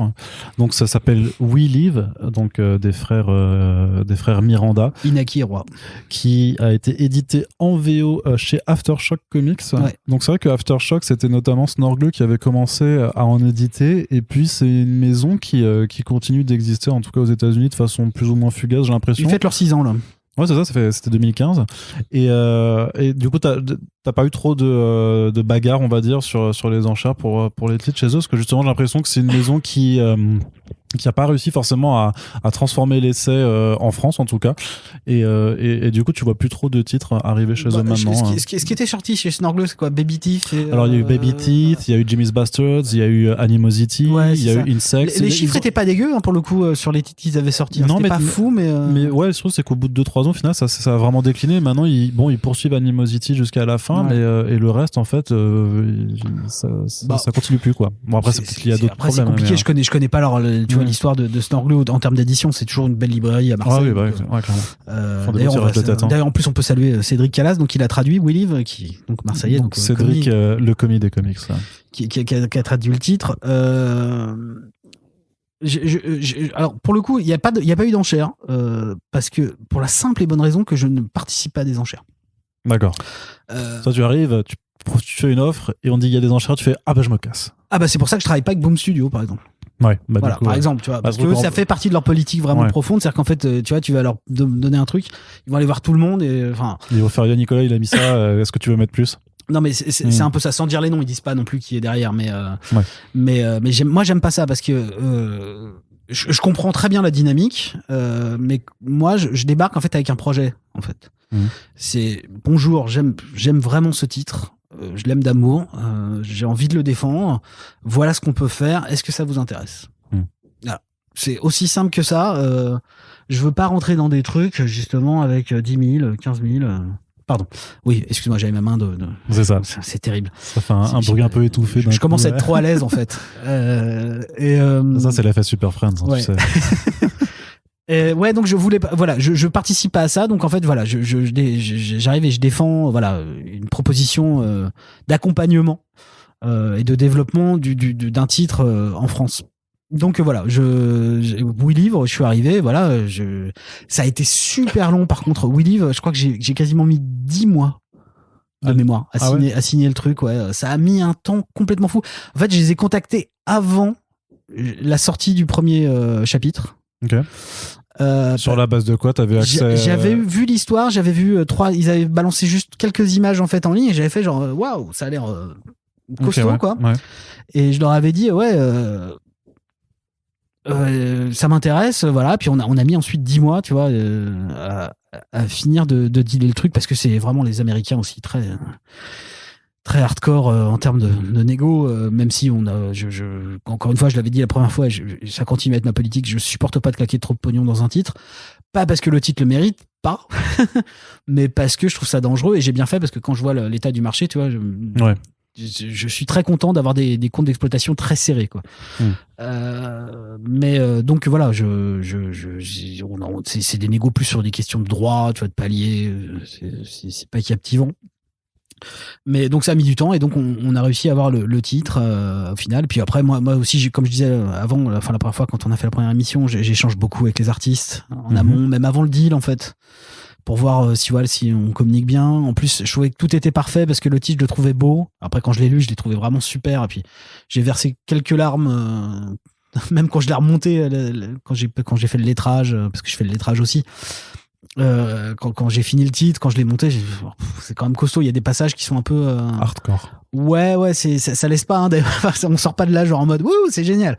Même si on sort de là, c'est génial quand même. Mais en fait, c'est très très tendu, quoi, on va dire. Est-ce que tu peux présenter le titre? Là, c'est l'exercice de l'éditeur. Comment tu présentes de quoi ça parle, en fait? Parce que là, on en parle depuis... c'est très simple. C'est un récit futur, dans un futur très proche, dans lequel, en fait, la Terre est ravagée par de multiples guerres, par des nouvelles maladies qui sont développées, par la nature qui reprend ses droits, en fait, de manière violente sur la nature humaine. Et donc, voilà, l'humanité au bord de l'extinction. Il reste plus que des petits îlots comme ça de vie, et l'humanité reçoit un message venu de l'espace en disant vous êtes foutus, à telle date la Terre sera définitivement chaos, et par contre on va sauver 5000 de vos enfants et c'est eux qui feront vivre l'humanité ailleurs. Et donc en fait ils envoient des bracelets qui sur Terre, les enfants les récupèrent. Et ensuite, chaque enfant qui a un bracelet peut être sauvé, mais il faut emmener ses enfants à des bases d'extraction pour les sauver. Et donc, on suit l'histoire de Ototo et Tala. Ototo, c'est un petit garçon qui a justement un bracelet, et Tala, sa grande sœur. Et donc, c'est tout leur voyage, et jusqu'à ce point d'extraction pour que l'humanité ait un futur, ou en tout cas peut-être un futur. Et on est vraiment à mi-chemin. Enfin, c'est très simple et en même temps c'est ça et c'est pas ça, mais c'est ça et c'est ça. Enfin, ce serait un peu la route de McCarthy qui rencontre Miyazaki, le Totoro de Miyazaki avec parce qu'en fait on est face à un enfant, je sais pas quel âge il a, je suis même pas sûr que ce soit cité, mais je dirais il doit avoir 6 ans. Ouais, il est assez jeune. Très très jeune au Toto, et donc en fait il ne voit pas du tout la violence du monde. C'est-à-dire que nous en fait en tant que lecteurs on constate en fait la violence classique, on va dire, d'un monde au bord de l'effondrement, avec toute la violence qu'il y a derrière, des maladies qui se transforment, certains espèces de zombies dégueulasses et tout. Et lui, cet enfant, le monde reste un terrain de jeu. Il y a des moments où il a peur, où il est angoissé, mais en fait... C'est pour ça que j'évoquais le truc de super-héros avant, parce qu'en fait, lui, il s'imagine comme un super-héros, il est fan de ça. En fait, sa sœur lui a construit en fait un déguisement de super-héros avec un casque et tout. Enfin, le casque, il lui a pas construit, mais donc il a cette espèce d'accoutrement comme ça de super-héros qui est un peu comme une protection que sa sœur lui donne en fait, en lui expliquant quels sont les super pouvoirs qu'il aura après quand il partira et tout, donc on suit toute leur aventure jusqu'à un twist final. Moi je pensais au début vraiment que ce serait qu'un one shot, un récit complet, et à la fin on sait que l'aventure continue et que la fin est vraiment prenante, parce qu'en fait moi je m'y attendais pas du tout pour le coup. C'est vraiment, ça a été genre très attention de pas la dévoiler, parce que je pense que c'est quand même un bouquin qui tire sa force de ça. Mais la fin elle est belle, terrible et surprenante vraiment à plein d'égards, et donc il y aura une suite parce que le titre aux États-Unis a fait un vrai carton pour le coup. Aftershock, c'est devenu leur plus grosse vente en fait, au-dessus de Baby Thief, qui était vraiment pour eux en fait déjà un monstre pour eux, et là celui-ci donc jusqu'à être nommé aux Eisner dans la nouvelle série et tout, il l'a pas eu parce que c'est Jimmy Olsen je crois qui l'a eu dans la catégorie. C'est possible, mais donc voilà, c'est un titre qui a fait un véritable carton. Les single issues, en série c'est Black Widow. Jimmy Olsen c'était peut-être en mini-série. Je sais pas, il y a eu un truc, mais en tout cas il y a eu plein d'éditions et de rééditions des single issues. Le titre a été jusqu'au Eisner. Pour une maison comme Aftershock, c'est quand même assez rare parce que je pense qu'ils sont presque dixièmes. Ils sont pas souvent, ils sont 10e sur le marché, je crois. Enfin, ils sont. Oui, c'est tout petit maintenant. Ils sont pas énormes. Et donc c'est un super titre. Et puis en plus, Inaki Roy, donc scénariste, et les deux sont scénaristes, mais c'est juste Inaki qui dessine. Ils habitent à Madrid, donc ils viennent en France à la sortie du titre. Voilà. Et de toute façon, je peux le dire parce que on l'annonce la semaine prochaine, mais le podcast sera sûrement bien longtemps après. Donc ils seront là à Paris. Ils feront juste Paris et Lyon. Donc le titre sort le 3 février. Ils sont à Paris le 4 et à Lyon le 5 février. Yes. Voilà. Chez vos amis aussi de Comic Zone. Oui, carrément, tu vas chez eux, c'est cool. Ouais. Très, très, très cool. Et alors, 2 questions là-dessus. Toi, maintenant, vu que tu sais qu'il y a une suite, tu fais un We Live vraiment tome 1 ou tu gardes le titre vraiment juste We Live sur la chose? Pour celui-ci, pour moi, j'aurais pu écrire numéro 1 dessus. Et non, ce sera le jour de l'extinction. D'accord, c'est ça. Et après, il y aura l'ère des Padalions qui sera donc. Le titre du second volume. Du second volume qui doit commencer là incessamment sous peu maintenant, je crois. En début d'année prochaine, de mémoire. Et on continuera comme ça. Et on sait pas en plus aujourd'hui, parce que si ça continue à marcher, c'est un titre qui pourrait effectivement faire. Il y a un univers à développer. Ouais, voilà. Et ce qui est drôle, c'est qu'ils avaient fait en plus pour le Free Comic Book Day, ils avaient fait donc un épisode qui est dans l'univers mais qui ne parle pas des 2 personnages, mais tu retrouves certains personnages du tome 1, et je pense que si jamais cette année enfin le Free Comic Book Day a lieu en France, on sortira celui-ci en français traduit, parce que il existera que dans ce format-là. D'accord, ouais.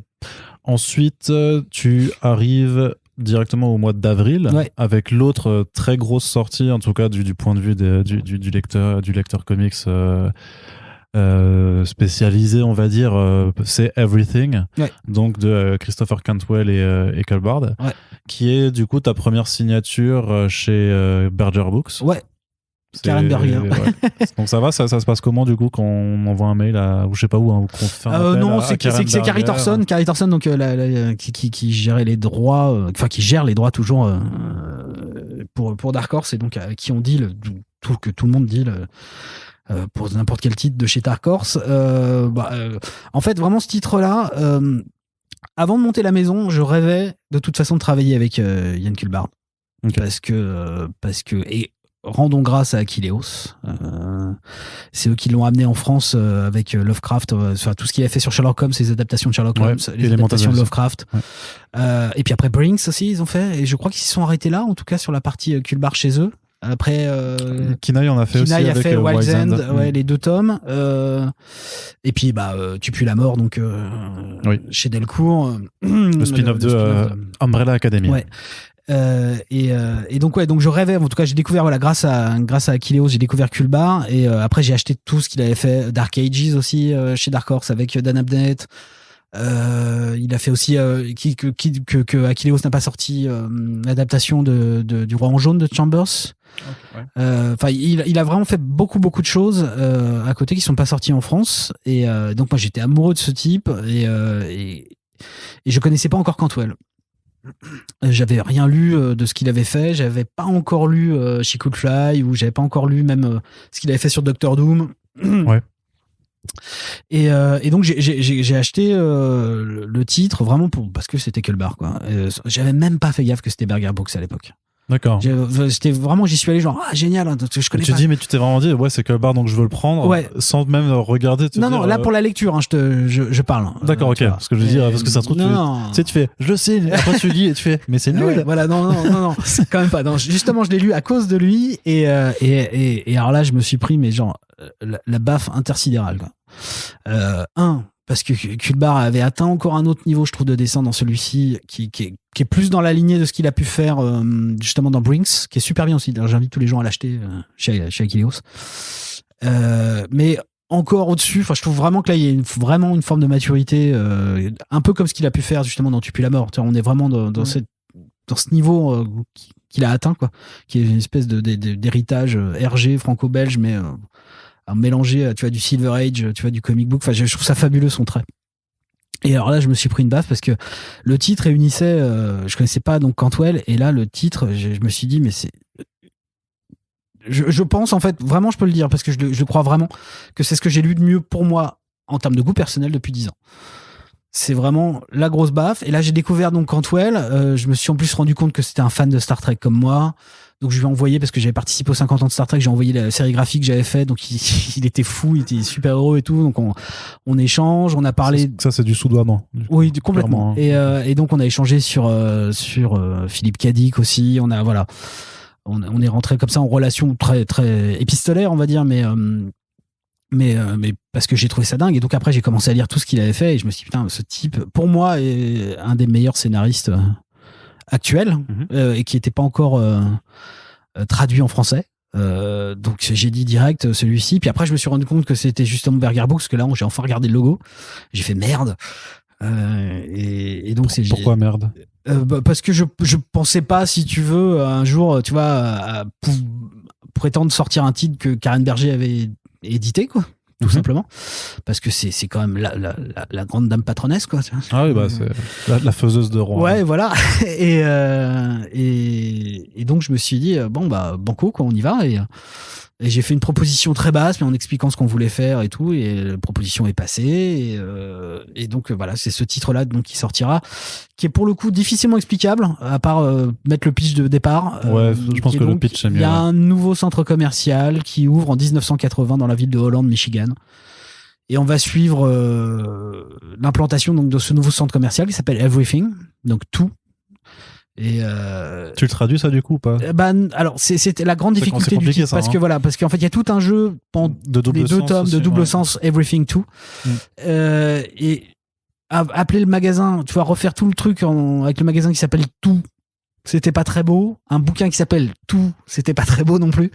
Donc ce qu'on fait, c'est que en fait on traduit quand Everything est utilisé pour dire tout, on met tout, et en fait quand il y a un jeu, en fait on met tout et avec une astérix qui renvoie à Everything en dessous pour bien essayer de faire comprendre qu'il y a ce double sens en fait en constance. C'est Laurent Cassie qui le traduit. Ouais.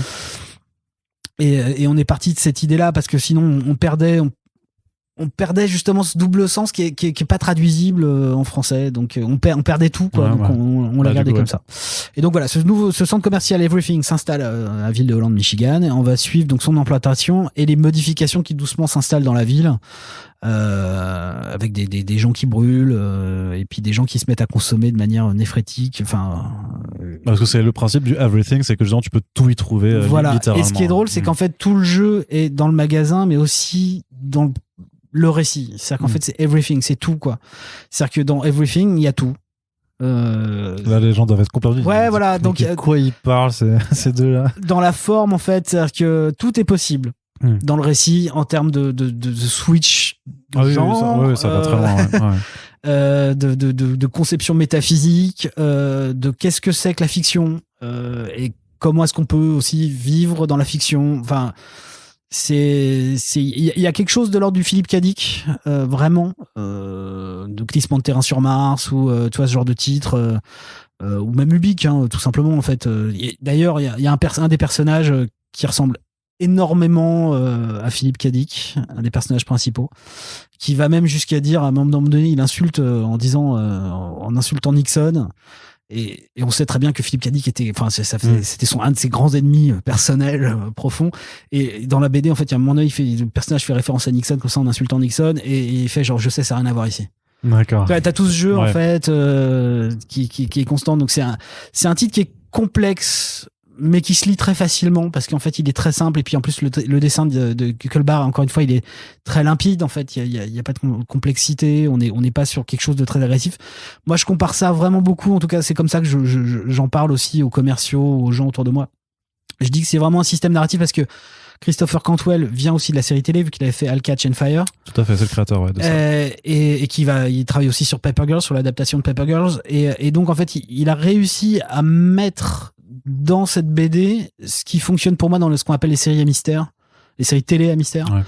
Donc ils vont du Prisonnier à Lost, à Leftovers, Twin Peaks, tous ces principes, en fait, t'as pas besoin d'avoir réponse à tout pour te laisser porter dans l'univers. Et c'est même le fait de ne pas avoir réponse à tout qui te pousse à continuer à te dire qu'est-ce qui se passe, en fait, what the fuck is happening, vraiment, et à chaque fois avec ce côté genre quoi, enfin, tu vois, tu tournes la page et tu fais non, il y a une bonne utilisation du page turner, clairement. Et donc voilà, c'est mon titre chouchou. Je suis super fier. Donc on le sortira. Il est sorti aux États-Unis en 2 tomes. Nous, mais justement, c'est ça. C'est toi, tu fais un tome unique, et en plus, tu le mentionnais avant. Donc là, par contre, c'est là où tu vas enlever le comics c'est le premier titre qu'on sortira donc sur 404 Graphic, parce que voilà, celui-ci, en fait, pour moi, il doit être défendu sur le même terrain que du Charles Burns ou des choses comme ça, quoi. D'ailleurs, qui partage une forme de folie comme ça. Bien sûr, maintenant que tu l'évoques. Parce que Yann, il appartient aussi à cette famille-là. En fait, il est à mi-chemin entre justement le pur indie, tu vois, la Charles Burns, à du Ryan Tomine aussi. Enfin, t'as toute cette famille-là, en tout cas, en plus d'avoir un héritage franco-belge pur. Et voilà, et puis il y a toute cette folie. Donc voilà, c'est mon titre chouchou. Achetez tout, mais achetez surtout celui-là. D'accord, achetez tout, du coup, achetez Everything. Voilà. On va faire des jeux de mots là-dessus. Donc ça fera un tome unique, donc je sais plus de 272 pages de mémoire. Ça, à 24,90 €. Ouais, et on aura une postface d'Aurélien Le Mans. Aurélien Le Mans qui est un essayiste, journaliste, poète, comédien. Qui a écrit un bouquin sur Watchmen, non? Et qui a écrit Watchmen Now, qui est un bouquin d'analyse sur Watchmen, qui a aussi fait Eros et Thanatos sur la mort des super-héros ou la non-mort des super-héros. Qui est aussi conférencier, qui est comédien, qui a adapté justement aussi qui avait adapté la pièce de le livre de Paco Mtielman, La main gauche de David Lynch, il l'avait adapté au théâtre. Il a aussi écrit de la poésie, et donc il nous fait un magnifique texte d'analyse, voilà, une proposition, une exégèse de cette œuvre-là. Je sais que je l'ai déjà écrit pour lui dire qu'il fallait qu'il vienne dans le podcast, donc ce sera tout autant d'autres prétextes pour et donc 272 pages, format agrandi comme au tonal, donc dos rond, toile Geltex. Voilà, on va essayer de faire des petits trucs. Voilà. Oui, parce que tu restes un niqué de la fab de toute façon pour cette deuxième année. Vu que pour moi c'est un de mes titres préférés, pas que j'aime pas les autres titres, encore une fois, hein, mais. Parce que là, t'as Jonah et Duns qui te regardent avec des petits yeux en disant bah, alors, et non, mais ce titre-là, voilà, pour moi, il m'a fait vibrer parce que j'ai vraiment un affect personnel avec plein de concepts qu'il y a dedans. Le truc chelou. Dans tout le référentiel, et pour moi, ouais, me paraît, voilà, en tout cas, me parle profondément. Et donc, je fais un bel objet, donc dos rond, tout ça, et il sera magnifique. Et j'ai eu la chance de recevoir un message direct de Karen Berger qui m'a dit qu'elle était fan de ce que j'avais fait pour la couverture. Donc ça m'a fait l'année. Et son mari, qui est le designer, l'ancien designer de chez Vertigo et designer de Karen Berger, a validé aussi mon travail. Donc je suis un peu plus heureux. Validé par la street. Ouais. Donc ça fait plaisir. On revient très rapidement juste parce que tu auras aussi 2 suites de séries pour l'année prochaine. Donc tu auras le Jonah tome 2, donc c'est au mois d'avril, et tu auras aussi le Duns tome 2 qui sera plus tard un petit peu, qui sera en Jonah, ça continue à être pour moi la maîtrise parfaite de la narration visuelle, quoi. Sur ce tome 2, il y a des pages qui sont je pense que ça va très loin. Et puis encore une fois, la fin du tome 2 est juste je pense pas qu'il pourrait. Normalement, il y a que 3 tomes.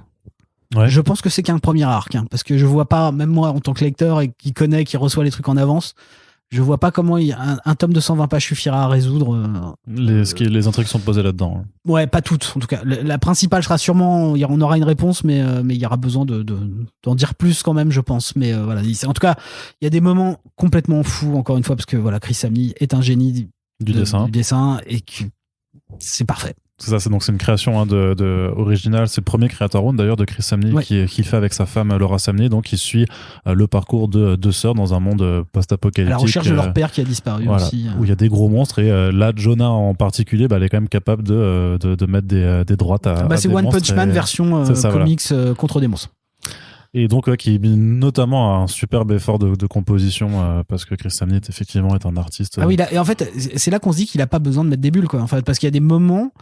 Je me rappelle d'une scène où elles se tiennent la main, elles se regardent, et juste avec 2 cases, on a compris très bien. Voilà, tu le mets en jeunesse, ça, ou pas Non, je le mets pas en jeunesse. Moi, parce que le secteur jeunesse est encore plus saturé et complexe que le comics. Donc non, il est vraiment en comics. Et puis après, les libraires, encore une fois, sont libres et le font de toute façon et le placent là où ils le désirent. Parce que moi, c'est un truc, tu vois, par rapport à ce dont on parlait un peu avant, ça justement. Une autre édition peut-être souple, plus petit format, machin, et le caler en jeunesse, ça me semble pas déconnant, en fait, comme truc. Là, pour le coup, celui-ci, je pense que... Après, moi, j'aime ton cartonné, la jaquette poster et tout ça. Mais je me demande si celui-ci, tu vois, il n'y aurait pas besoin plutôt de faire une version omnibus plus tard, une intégrale après. Ouais, mais justement, on n'aurait pas tous les bonus qu'il y a dans les tu vois, vraiment une version... réunis, peut-être souple pour le coup. Tenter un omnibus souple, espèce de truc, espèce de Picsou Magazine.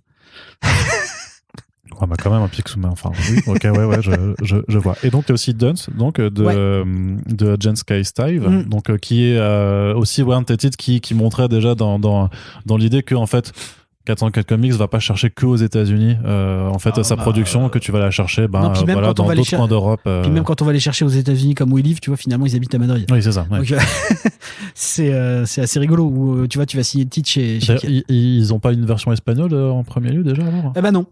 C'est marrant ça. Non.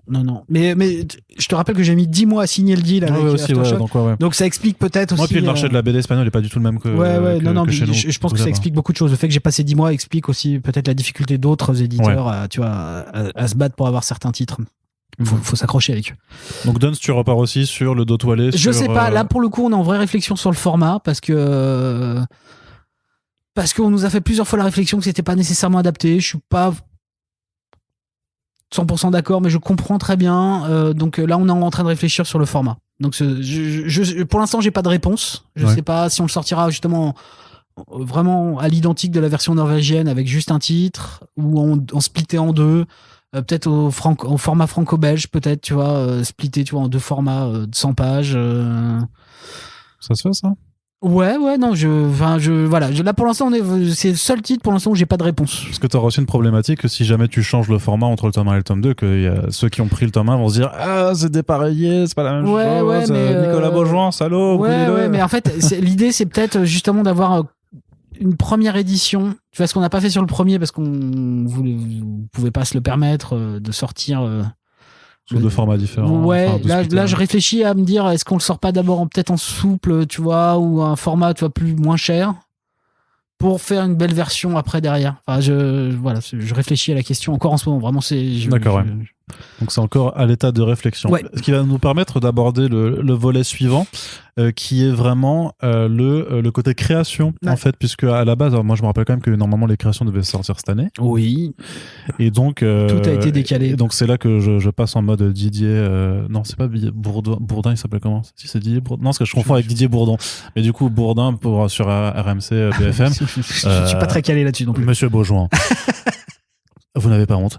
Les Français ont une question quand même. Les Français veulent savoir que s'est-il passé sur la création 404 Comics. C'est ça que vous voulez que les Français entendent? C'est vraiment ça un énorme E. Je vais t'agresser. Une expiration longue.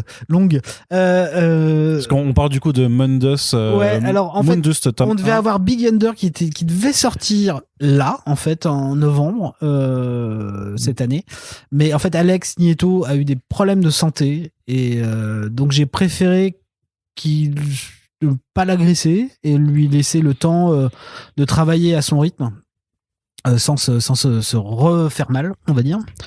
Et donc on l'a décalé vraiment à la fin de l'année prochaine, pendant que en fait Mundus lui avançait assez correctement.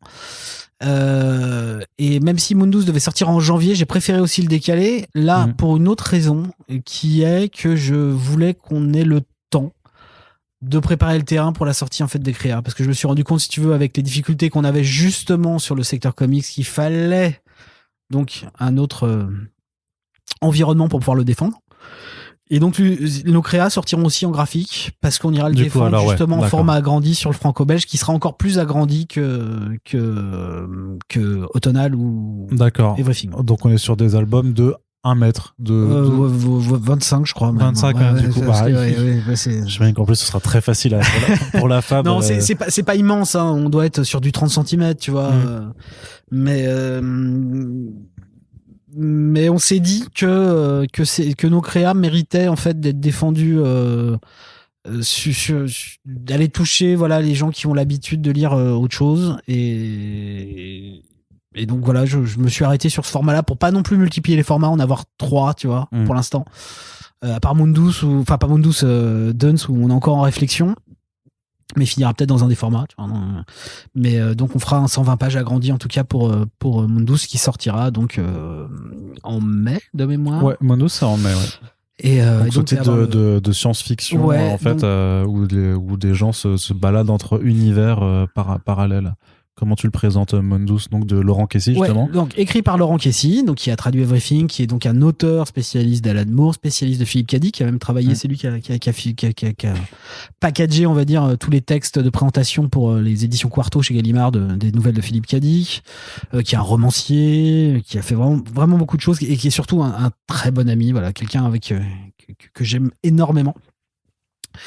Et donc comment définir ça? Ça se passe en France, même si c'est pas important, mais on voulait qu'il y ait une espèce d'implantation française, parce que on voulait défendre. Parce que c'est ça ce que les Français veulent entendre. Voilà, tu vois, on défend la France, tu vois, des Français, tout ça. Voilà, tout ça. Préférence nationale. Voilà. Bravo, Nicolas. C'était important, et on sentait bien qu'il y avait quelque chose qui se passait. Là, dans l'air du temps, un zeitgeist qui portait vers ça, et donc on s'est dit c'est le moment. Et donc voilà, c'est l'aventure de 3 lycéens qui fin d'études, fin d'année scolaire, à l'approche de l'été, vont se retrouver projetés dans des univers. Ça paraît très classique quand je dis ça, mais la question sous-jacente de Mundus, c'est la question de est-ce que nous ne sommes pas tous des œuvres de fiction nous-mêmes, en fait? Et comment en fait la fiction enrichit un monde intermédiaire dans lequel tout existe, voilà. D'accord. Donc ils vont voyager effectivement dans des mondes qui sont très identifiables, qu'on connaît tous. Il y en a un avec une planète avec beaucoup de sable, notamment. Je vois pas de quoi tu parles. Voilà, et une autre qui est Londres, mais qui est pas vraiment Londres parce qu'il y a aussi des ballons qui flottent. Enfin voilà. Et tout ça étant accompagné par des personnages qui semblent venir d'un monde cyberpunk que si les gens suivent le travail de Laurent Kessy et son travail de traducteur pourront retrouver l'origine de certains de ces personnages dans les traductions qu'il a faites aussi. D'accord. Ouais. Donc voilà, l'idée c'était, on voulait faire, rendre en fait hommage d'une certaine façon à ce qui fait qu'on aime les œuvres de fiction et de comment en fait la fiction influe sur le réel en fait. Comment tu vois les deux en fait sont perméables et comment l'un influe sur l'autre et comment tout ça circule. Donc pour l'instant c'est prévu en 3 tomes. Ok. Parce que c'est assez audacieux et donc c'est dessiné par Oriol Rouag qui est un Espagnol qui c'est son premier vrai long format et le type est juste très sincèrement je pense que il va finir dans très peu de temps chez les Big Two. D'accord, ouais. Parce qu'en fait quand tu écris le scénario et quand tu prépares le truc, tu te dis, bon, ça, c'est pas faisable. Tu vois, et puis lui, il arrive à le faire. Tu t'envoies le crayonné, tu fais, ah oui, merde. En fait, tu peux lui demander tout ce que tu veux, tout fonctionne à chaque fois. Et dans ton travail d'éditeur, là, sur le versant création, t'es comment? T'es tyrannique? Tu laisses faire et tu regardes? Tu t'es très impliqué dans le conseil aussi pour bien agencer le projet? J'ai un côté, tu vois, j'ai un fouet. Ouais. En termes de timing, tu vois, je rappelle les deadlines tout le temps, tu vois, le nombre de pages que je veux. Bah, c'est loupé. Voilà. A priori, t'écoutes pas, vu les revues, les retards que ça a pris. Je sais. J'interviens beaucoup, pas beaucoup, mais en fait, la partie où j'interviens le plus, c'est généralement sur les pitchs de base et ensuite sur les chapitrages et compagnie, tu vois. Et après, sur la structure, je peux faire des commentaires. Dire tiens on peut rajouter ça ici, tu vois, ça va nous permettre de faire du lien, mais après généralement je laisse, à part s'il y a vraiment un truc qui me choque profondément, tu vois, sur une page en termes de dynamique, mais encore une fois comme je te dis, Oriol en fait je pensais qu'il allait galérer à faire des trucs et en fait il a tout réussi, donc au final j'ai pas eu grand chose à dire sur son travail de dessinateur, mais par contre c'est plus voilà sur des questions dynamiques, même si en fait avec j'impose pas, parce que voilà, Laurent est un très bon scénariste de BD et un très bon auteur, un très bon auteur, mais c'est plus voilà, je mets plus tu vois, je lui donne des trucs, je dis hey, tu crois pas que si on rajouterait ça ce serait rigolo, puis là il fait attends, peut-être pas comme ça, mais par contre effectivement si on fait ça, voilà, c'est plus une question de dialogue et d'échange. Je suis pas un type méga chiant, parce que généralement si je choisis les gens c'est parce que j'aime leur travail, donc je vais pas non plus sur-intervenir dedans. Après là, tu disais que c'était un pote, donc ça facilite aussi peut-être la relation, aussi les échanges, quoi. Le fait ouais, mais en fait, tu sais, il y a une différence entre copain et travail. Mais c'est juste que je respecte son travail. C'est juste que des fois, j'ai des idées qui sont peut-être pas trop connes non plus, et donc, tu vois, j'essaye de les amener pour voilà, parce que ça peut ramener, ça peut dynamiser autrement le travail, quoi. Ok, très bien. Et donc la seconde création, donc c'est Big Under voilà, donc Catacombe. Décalé. Et ça parle de quoi alors? Ça parle de catacombes? Non, même pas forcément beaucoup. Ah non, effectivement, dans le résumé, ça parle de clé de 12 et d'escargots. Voilà, c'était très original. C'était très original, ouais. On voulait avec Virgile Iscan, qui est traducteur aussi, hein, qui a travaillé, c'est lui en grande partie grâce à lui qu'on a réussi à avoir Michel Fif en France. Okay. C'est lui qui avait aussi Rick Weicht beaucoup ramené, traduit. Donc, qui travaille beaucoup avec Delirium. Ouais. Et puis mais il a fait aussi Snot Girl, il a fait. Ouais. C'est un ancien camarade de librairie de Philippe Touboul. C'est toute la clique Arkham, librairie Arkham. La mafia des traducteurs. Ouais. Et on voulait faire un récit. Il avait ce truc-là, c'était un jeu de rôle à lui qu'il avait dans les années 90, qu'il avait développé. Et moi, je cherchais un récit pour redonner à Paris toute son aura ésotérique, un peu comme il y avait chez Tardy avec Adèle Blanc-Sec, tu vois, mais qu'on soit pas dans du passé, qu'on soit dans du présent. Et je cherchais surtout à ce qu'on ait un groupe de jeunes qui soit pas comment dire, une espèce d'archétype. Je voulais des jeunes vraiment d'aujourd'hui qui parlent comme les jeunes d'aujourd'hui, pas qu'un vieux puisse comprendre vraiment comment les jeunes communiquent, mais en fait je voulais pas quelque chose, tu vois, de très distant avec la modernité. Et on a réussi donc à faire ce truc là qui est donc une rencontre en fait entre Tardy, John Hughes et puis Mignola. Rien que ça. Ouais, c'est-à-dire qu'on a la dynamique du groupe de jeunes, tu vois, qui fonctionne en fait qui fonctionnait chez John Hughes, Breakfast Club, tous ces trucs-là, et on a l'environnement donc un peu ésotérique, chelou, bizarre de Mignola et un Paris étrange qu'on aurait pu retrouver chez Tardy. L'idée c'était d'essayer de retrouver cette forme un peu club des 5 chelou dans un Paris dont on se rend compte qui cache des choses beaucoup plus anciennes. Mais surtout que le fait que ce soit Big Under numéro 1 Catacombe implique que en fait, c'est vraiment Big Under qui va rester, mais que le numéro 2 sera pas Catacombe. Voilà. C'est pour ça. Et l'idée, c'est que en fait, c'est plutôt la finalité, c'est que effectivement les catacombes de Paris sont une porte d'entrée. D'accord. Ou une porte de sortie. On remarque, voilà. Très bien. Et ensuite, dernière sortie de 2022 et pas des moindres, et on l'avait un petit peu évoqué dans le premier podcast qu'on avait fait ensemble, c'est donc le Zombie World, le champion des Verts de Mike Mignola et de Pat McKeown. Donc une édition 25 ans, parce qu'effectivement il y avait eu une édition il y a 25 ans, donc c'était à l'Écho des Savanes. Et donc ça reste un gros truc. Parce qu'après j'ai vu que tu le fais à un prix assez bas, celui-là. Parce que c'est pas non plus un récit très long. C'est un récit de 96, il fera 96 pages. Ouais, c'est ça. Mais tu veux un format XL, c'est vrai que tu... en fait, c'est le format qu'on aura finalement pour Mundus, donc c'est 30 cm de haut. Donc ça correspond bon an, mal an. Après, les gens, je sais pas s'ils connaissent, mais ce qui étaient les éditions Dark Horse France avant. Ah, tu nous parles d'un temps que les moins de 20 ans ne peuvent connaître. Je sais. Je sais pas qui ferait ça maintenant. Bon, c'est des grands formats un peu franco-belges, mais qui sont au format comics, tu vois. Ouais. Et donc, je voulais qu'on reprofite en fait de ce titre-là, et pour pas cher, parce qu'effectivement, il est court. Il est particulier dans le travail de Mignola, parce que là il est que scénariste et il a fait les couvertures et donc tous les chapitres et tout, et participé à la création des personnages, tout ça. Et donc mais en fait c'est vraiment BPRD avant BPRD en fait. C'est-à-dire qu'on est sur il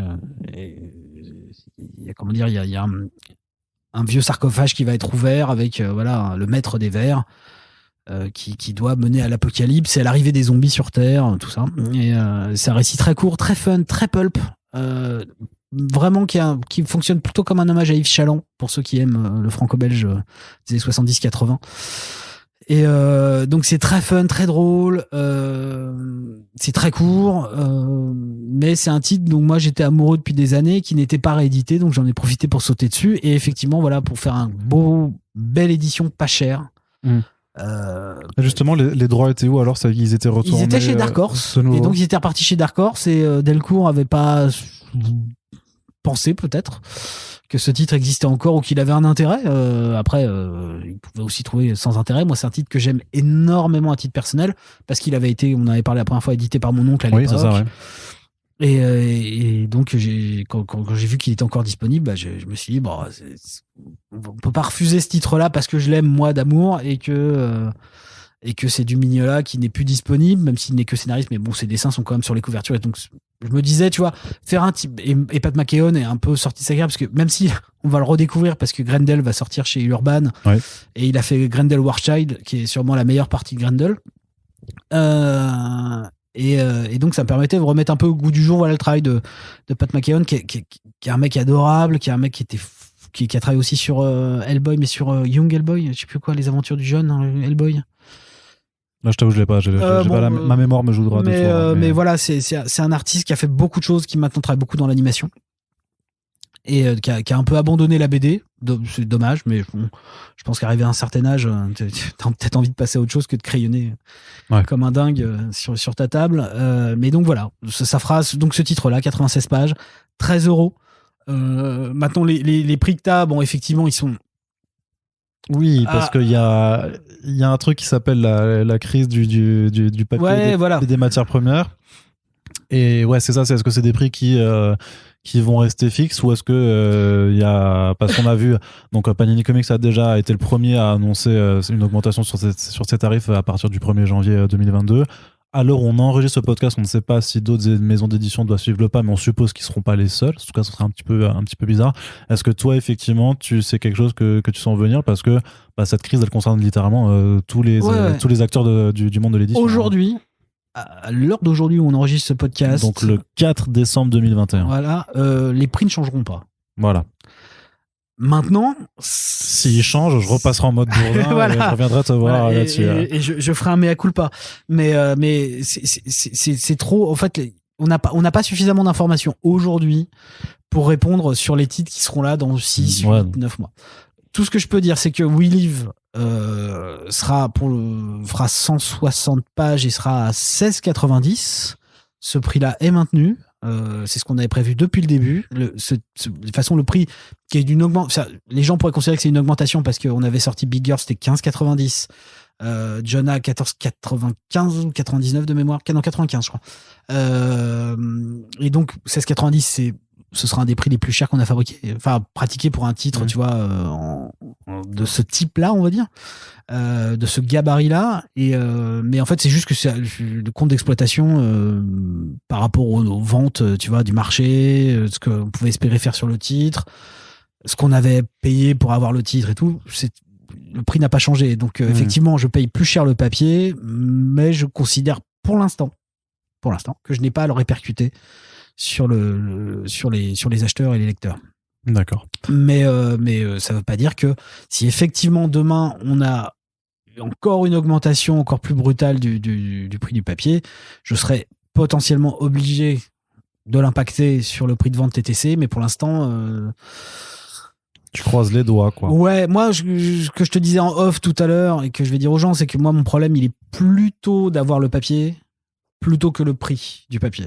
C'est-à-dire que c'est ça la plus grosse problématique. Il y a des difficultés d'accès en fait chez les fournisseurs. Ah bah c'est qu'il n'y a pas de papier. Donc en fait, tu peux passer des commandes, mais tu croises les doigts pour que le papier arrive. Tu vois, c'est vraiment ça. Donc on a une super fabricante qui est très expérimentée, vraiment très expérimentée, qui connaît beaucoup de monde et qui arrive à nous trouver des pops de papier aussi, qui se démerdent super bien.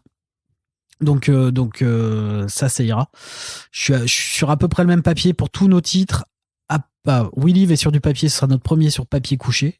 J'aime pas ça, mais je me suis fait violence parce que je trouvais que c'était justifié par rapport au titre et que c'est pas moi qui dois décider pour un titre. Je trouve qu'il faut qu'il y ait un ensemble cohérent. Pour ceux qui ne connaissent pas, c'est quoi vraiment la caractéristique du papier couché ? Le papier couché, c'est ce que tu vas trouver dans la plupart des titres classiques de comics.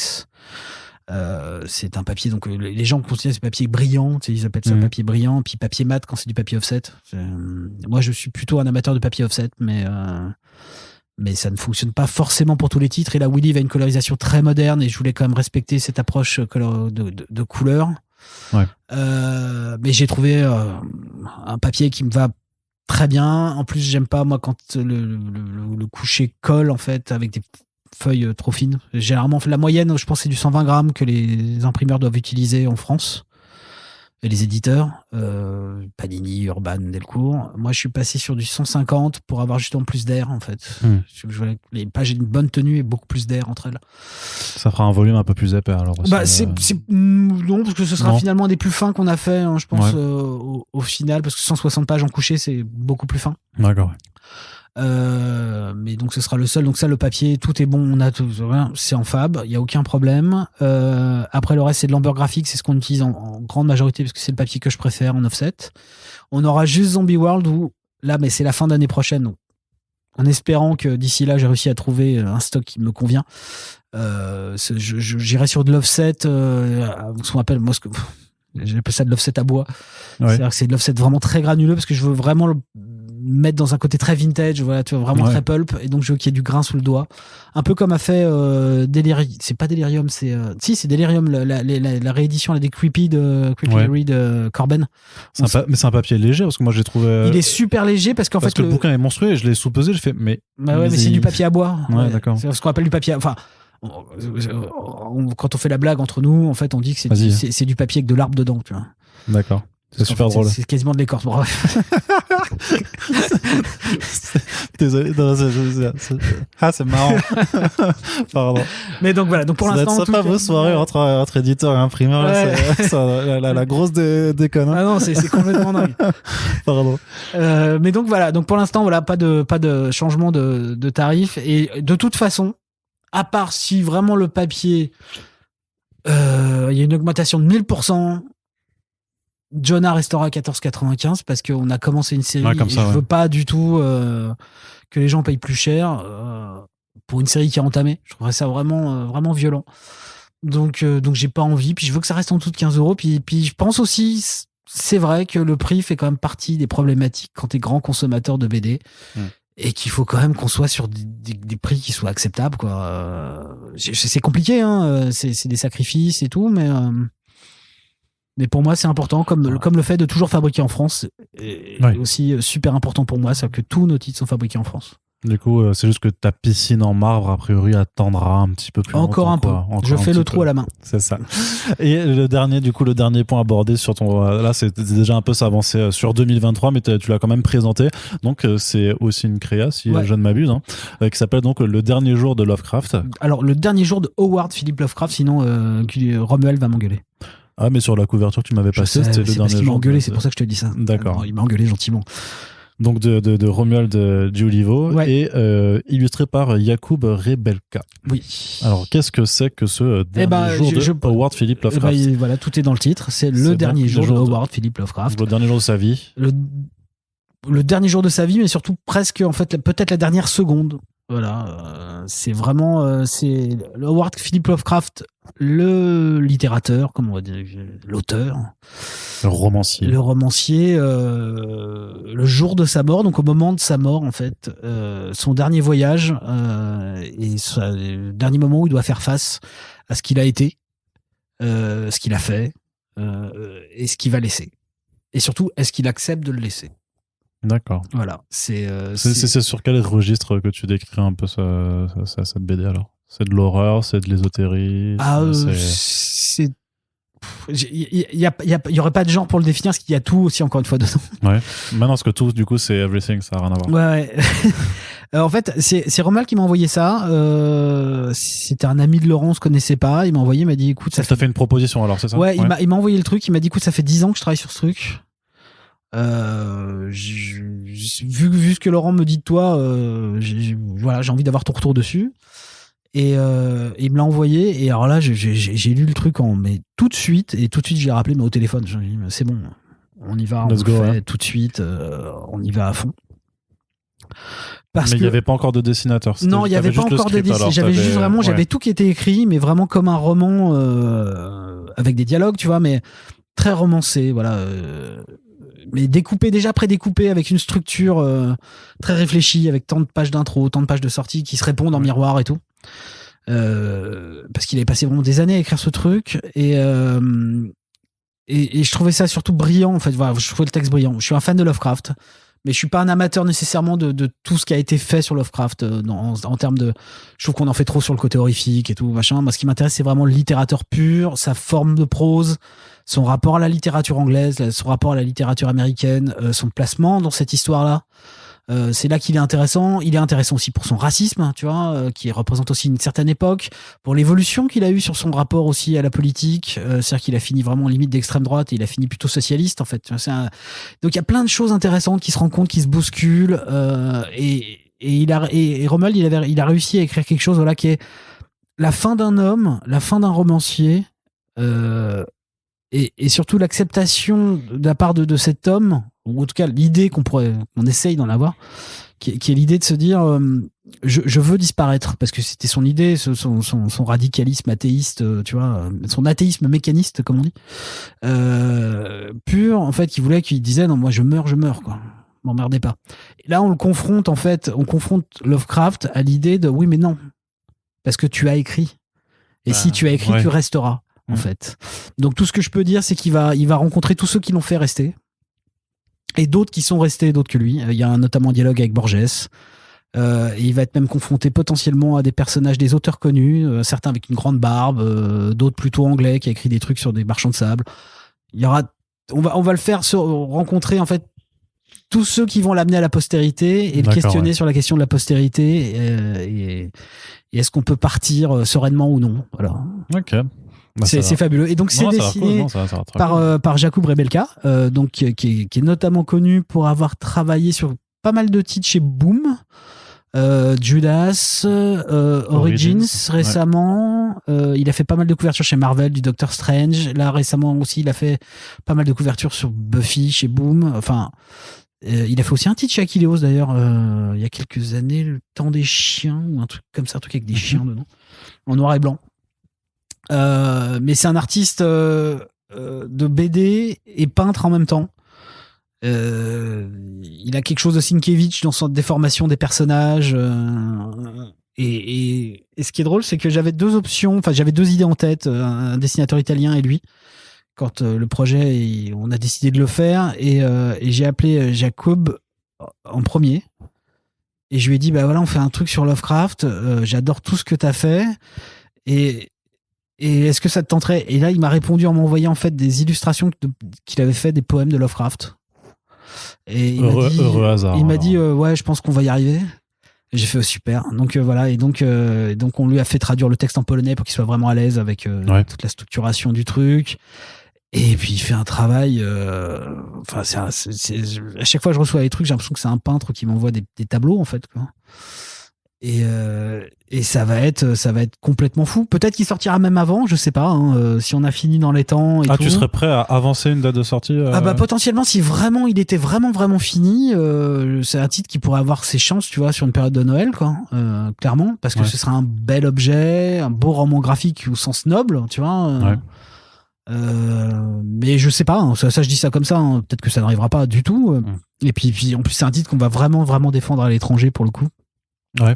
On a déjà des échanges avec certains éditeurs et tout, parce que c'est genre pour l'exporter aux États-Unis. Ouais, parce qu'il a tout en fait. C'est-à-dire que Jacob a déjà été beaucoup de fois publié aux États-Unis, donc en fait il a déjà ses entrées. Même si on passe pas par, tu vois, on lui demande pas de faire le travail, hein, c'est pas du tout la question, mais et puis il a une forme qui est assez fabuleuse et qui est assez rare en fait. Je pense que les Américains on passe souvent cette capacité, si tu veux, d'avoir un romancier qui s'attaque à l'œuvre d'un romancier pour faire un roman graphique, tu vois. Et donc ça rappelle vraiment en fait ce qui a pu être fait au début de Vertigo. Je suis pas en train de dire qu'on est Vertigo, loin de là, mais je dis juste qu'en fait sur la question de faire se rencontrer un auteur purement venu du texte et un artiste un peu fou, tu vois, qui vient d'ailleurs, et de les faire se rencontrer pour aller vers quelque chose de très littéraire au final. D'accord. Mais je pense que je peux du coup te couper dans la phrase et faire des cuts pour te faire dire on est Vertigo. Oui, bah non, mais voilà. Et te faire un bon procès d'intention. Voilà, puis après tu l'envoies à Karen Berger, comme ça je pourrais plus jamais bosser avec elle. Exactement. Bah, c'était le seul but en fait de ce podcast, c'est de t'amener à dire ça. Donc c'est parfait. Bah ok, donc on verra effectivement si t'arrives à le sortir plus tôt ou pas dans l'année. Et puis ma foi, bah ça fait déjà un. Bah, il y a pas grand. Encore une fois, c'est encore 6 titres, je crois, tu vois. Ouais, c'est ça. Sur l'année. Tu veux pas encore augmenter la cadence pour et je suis pas sûr que tu veuilles le faire même après. Non, franchement, j'aurais pas envie parce que voilà, il y a besoin de défendre tous les titres, quoi. Ouais, et surtout que tu fais d'autres choses à côté aussi. Hein. Tu sors d'autres bouquins, d'autres. Ouais, bah, après j'ai un travail de directeur artistique voilà. qui est assez. D'ailleurs, je vais recevoir un prix là. Ça m'a fait beaucoup rire. Ah bon? Oui. Pour un travail que j'ai fait là, je reçois un prix bientôt là. D'ici quelques jours, je sais pas quand sortira le podcast, mais j'ai pas le droit de l'annoncer encore. T'as pas encore, c'est pour ça, d'accord, ok. Mais voilà, c'est drôle, tu vois, tout arrive dans la vie, même recevoir des prix dans des salles de théâtre immenses. Et du coup, d'ailleurs, même les bouquins sur la première année, t'avais envoyé au comité d'Angoulême ou pas, toi? Tout est parti, généralement, en fait, notre attaché de presse envoie régulièrement, mais parce qu'on parlait d'Eisner pour We Live par exemple, mais est-ce que par exemple recevoir une sélection, une nomination à la sélection du prochain Angoulême, c'est quelque chose qui pense peut aussi t'aider J'avoue que j'avais peu d'espoir. J'aurais aimé quand même qu'il y ait Jonah dans la sélection jeunesse, par exemple. On l'avait aussi envoyé. Alors que tu m'as dit avant que tu voulais pas le mettre en jeunesse. Je ne veux pas le défendre sur le secteur jeunesse en termes de zone géographique, tu vois, dans les livrets. Mais c'est un titre qui parle aussi énormément à la jeunesse. Il a été conçu aussi pour ça. Mais j'étais un peu déçu parce que je me dis putain, celui-là il aurait quand même, tu vois, il avait du niveau, tu vois, pour entrer dans le truc. J'étais un peu déçu, mais en même temps les sélections dans ce genre de truc, c'est inacceptable, incompréhensible.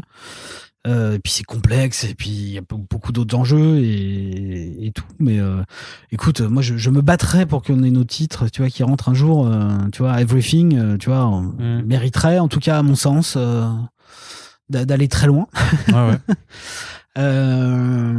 We Live je aussi, mais dans un autre genre, donc enfin on verra, puis après nos créas, quoi, ça va être aussi un gros challenge. Mais là pour le coup, tu vois, nos créas, on va essayer aussi de les défendre sur tous les prix qui existent ailleurs,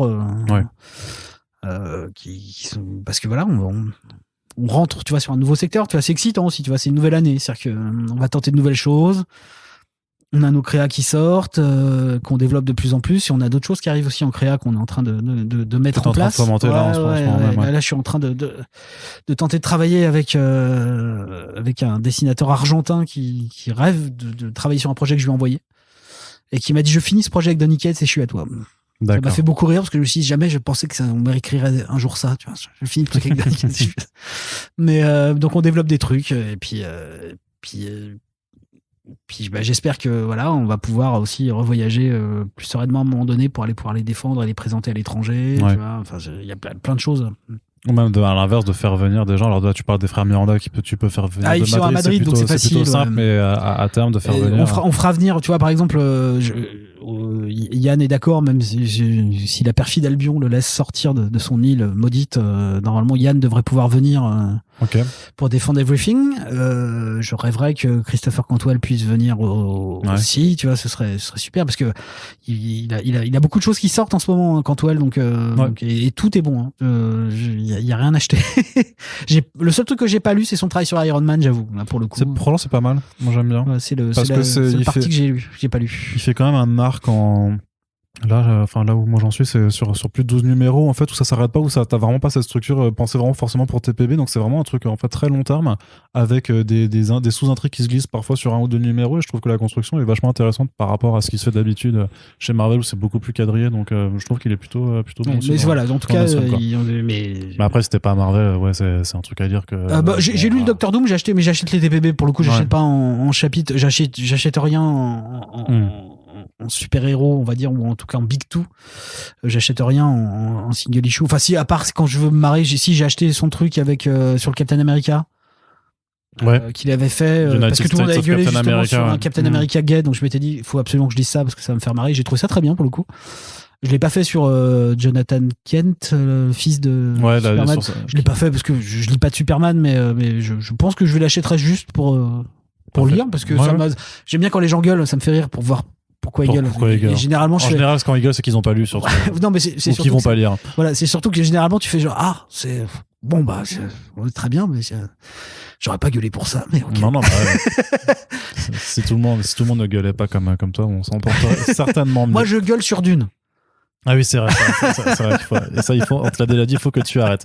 Très bien, écoute Nicolas Beaujouan, merci beaucoup d'avoir passé presque 2 heures en notre compagnie pour parler vraiment de 404 et de ce qui nous arrive l'année prochaine, avec quand même une très longue première partie aussi où on parlait juste de l'état de l'année en cours et de plein d'autres choses. Qui n'est pas vérité encore une fois. Mais je pense que tu l'as répété, de toute façon les gens savent très bien que c'est sur tes propos, que c'est une vision et que tout le monde n'est pas obligé d'être d'accord avec toi, ça y a pas de soucis. On espère que cette émission elle vous a plu. Vous pouvez réagir sur les sujets dans l'espace commentaire de notre site et sur les réseaux sociaux. Puis on vous rappelle que Super Friends, c'est notre petit format chouchou sur ce podcast, et on estime, moi j'ai la prétention de penser qu'ils sont vachement importants, à la fois pour le milieu en fait de façon générale, pour vous les lecteurs et les lectrices, pour rendre compte un peu de ce qui se passe dans les coulisses des BD que vous lisez toutes les semaines. Donc si ça vous parle et que le travail qu'on fait nous plaît là-dessus, on vous invite plus que jamais à partager ces podcasts et à en parler autour de vous. Sur ce, merci de nous avoir écoutés, merci à toi Nicolas, et à bientôt pour le prochain podcast. Salut.